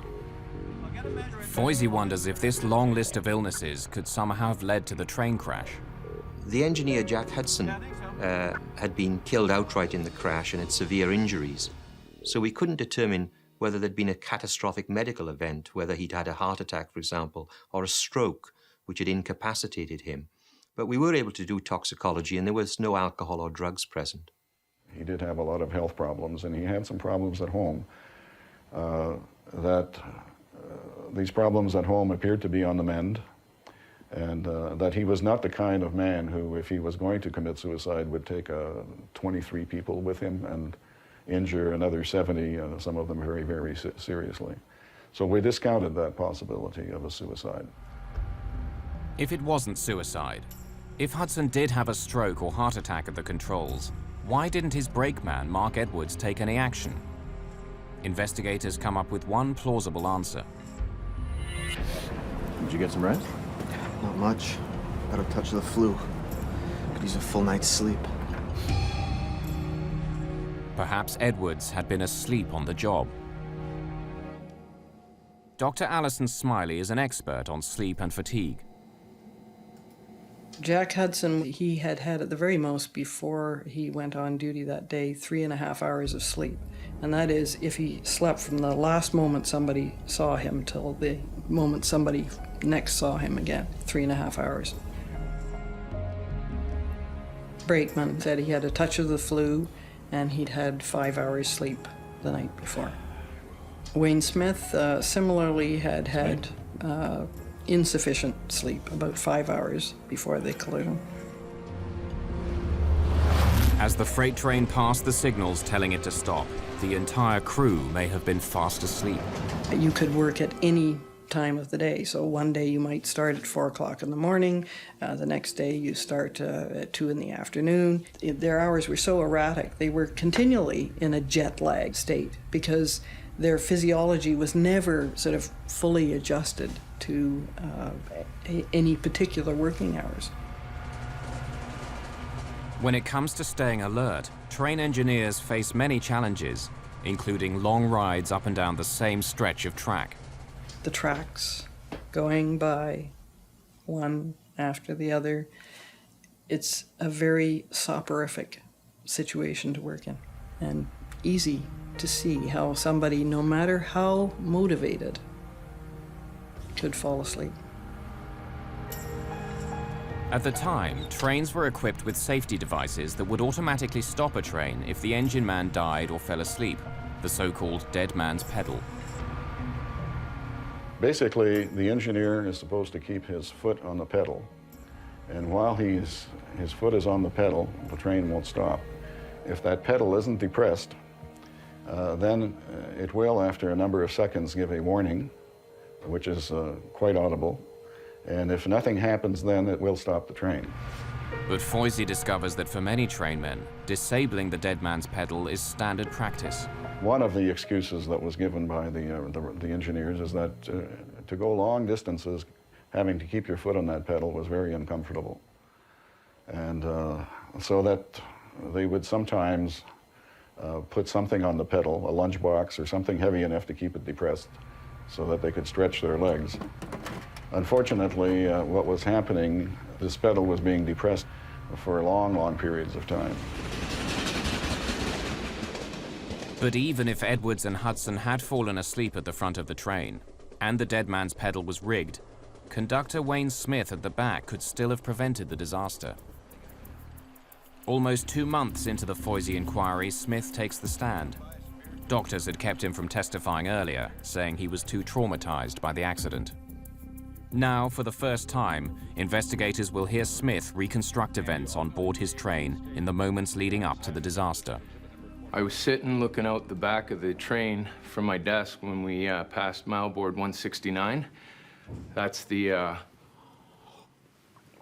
landmark that I used to initiate a call to the engineer to ask for the display at the Dalehurst approach signal. Head end of 413, what indication do you have at the Dalehurst approach signal 1703, over? Head end The front end of the train is supposed to respond, letting Smith know that they've seen the signal lights telling them to slow down. Head of 413, can you hear me? Over. I probably called him 3 or 4 times. I didn't get a response on my gray radio. There was something wrong with it.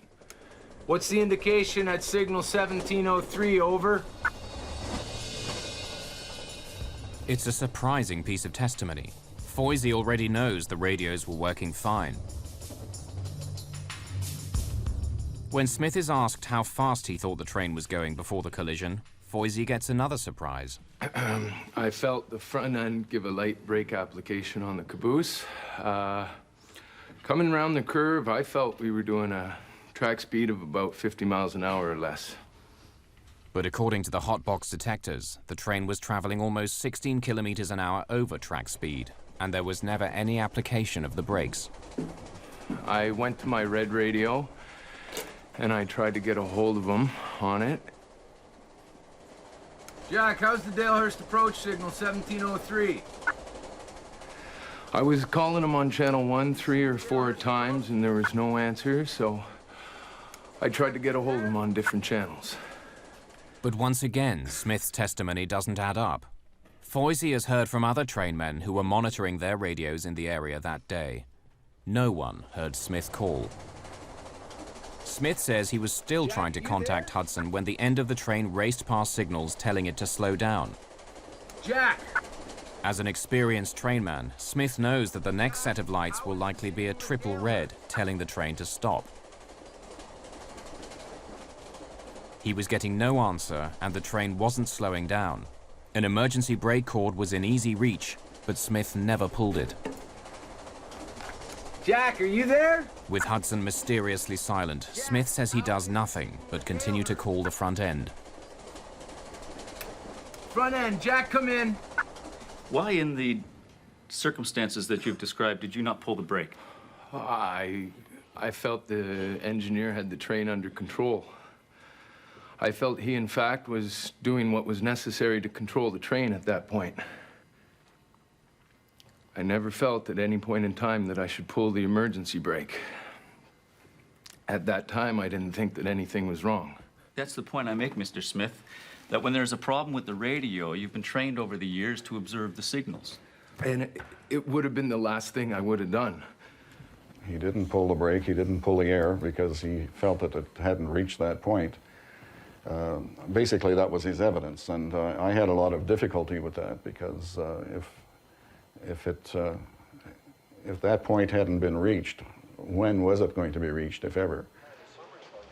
Smith's contradictory testimony is complete. Judge Foys is now ready to close his case and lay the blame on those responsible for the disaster.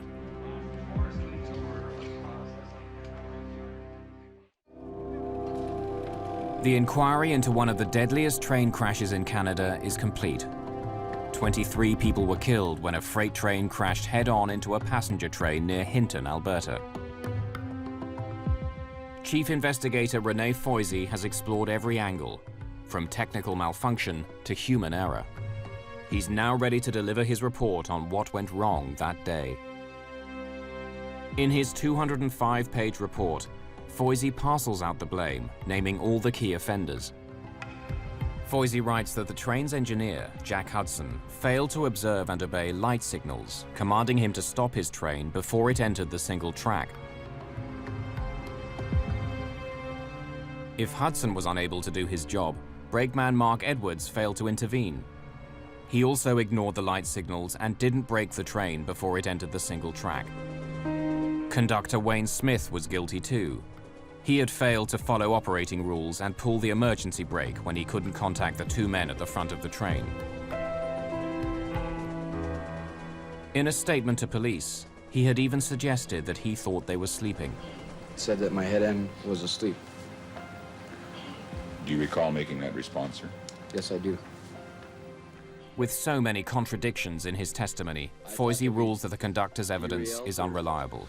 I wasn't sure what had happened, and I went to my back desk. I jumped on from the cupola and ran for It seemed like we were just keeping going. There was no immediate stopping. The caboose kept sliding.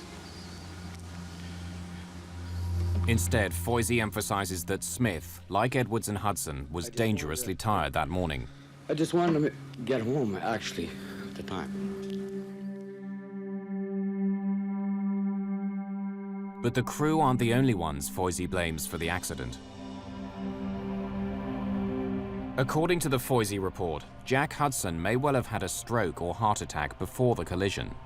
But CN management had known about Hudson's medical record for years.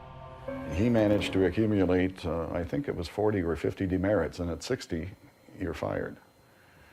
But after he got to that level, there were some other infractions which weren't recorded. Foys also calls attention to the rules that were routinely ignored, such as rigging the dead man's pedal and taking the train on the fly. The conclusion we came to is that there was a lot to be desired on the part of CN, and that, yes, there was certainly some laxness and some complacency when it came to these areas. I'll get a measure at Medicine Lodge here. I haven't had a chance yet. Oh, that's, you got pretty well grain cars, eh? Yeah, I think so. There is a lesson to be learned here. It's that when you have rules, you obey the rules and you enforce the rules. If it becomes too much of a fraternity and of a buddy-buddy system, it gets lax. And problems occur, and this tragedy was one of them. Foys demands that CN improve its safety equipment, recommending that all trains be equipped with reset safety control technology. These systems are much more complicated than a dead man's pedal. If constant attention is not paid to the train, alarms sound and the train eventually shuts down. It's equipment which has proved valuable several times since the disaster. There was a study done with CN 10 years after this accident. They found something like 90% of the train engineers saying that they had been woken by the alerting device at least once. In response to Foys' report, CN Rail creates one of the most sophisticated fatigue countermeasures programs in the world. Trainmen are no longer on call 7 days a week, 24 hours a day. Napping is no longer frowned upon. Rest houses have been created and improved, and locomotive cabs made more comfortable.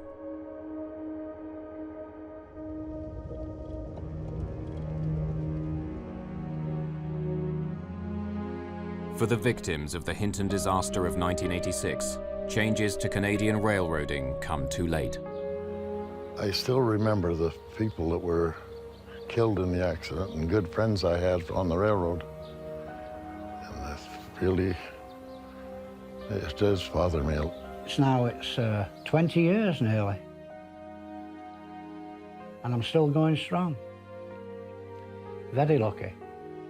I don't equate it to luck, no. No, too much of a tragedy to think about luck. There's too much hurt that happened inside of me. It took me quite a while to rebuild my sanity again. I got over it fairly quickly and got on with their life. There may be lots of other people who weren't as lucky. You can be going along in life, and then something can come along and just kind of destroy your very foundation or shatter your very foundation. And through no fault of your own. But life has a habit of doing that. But the other thing I can share with them is that you can recover from it. There is a tomorrow.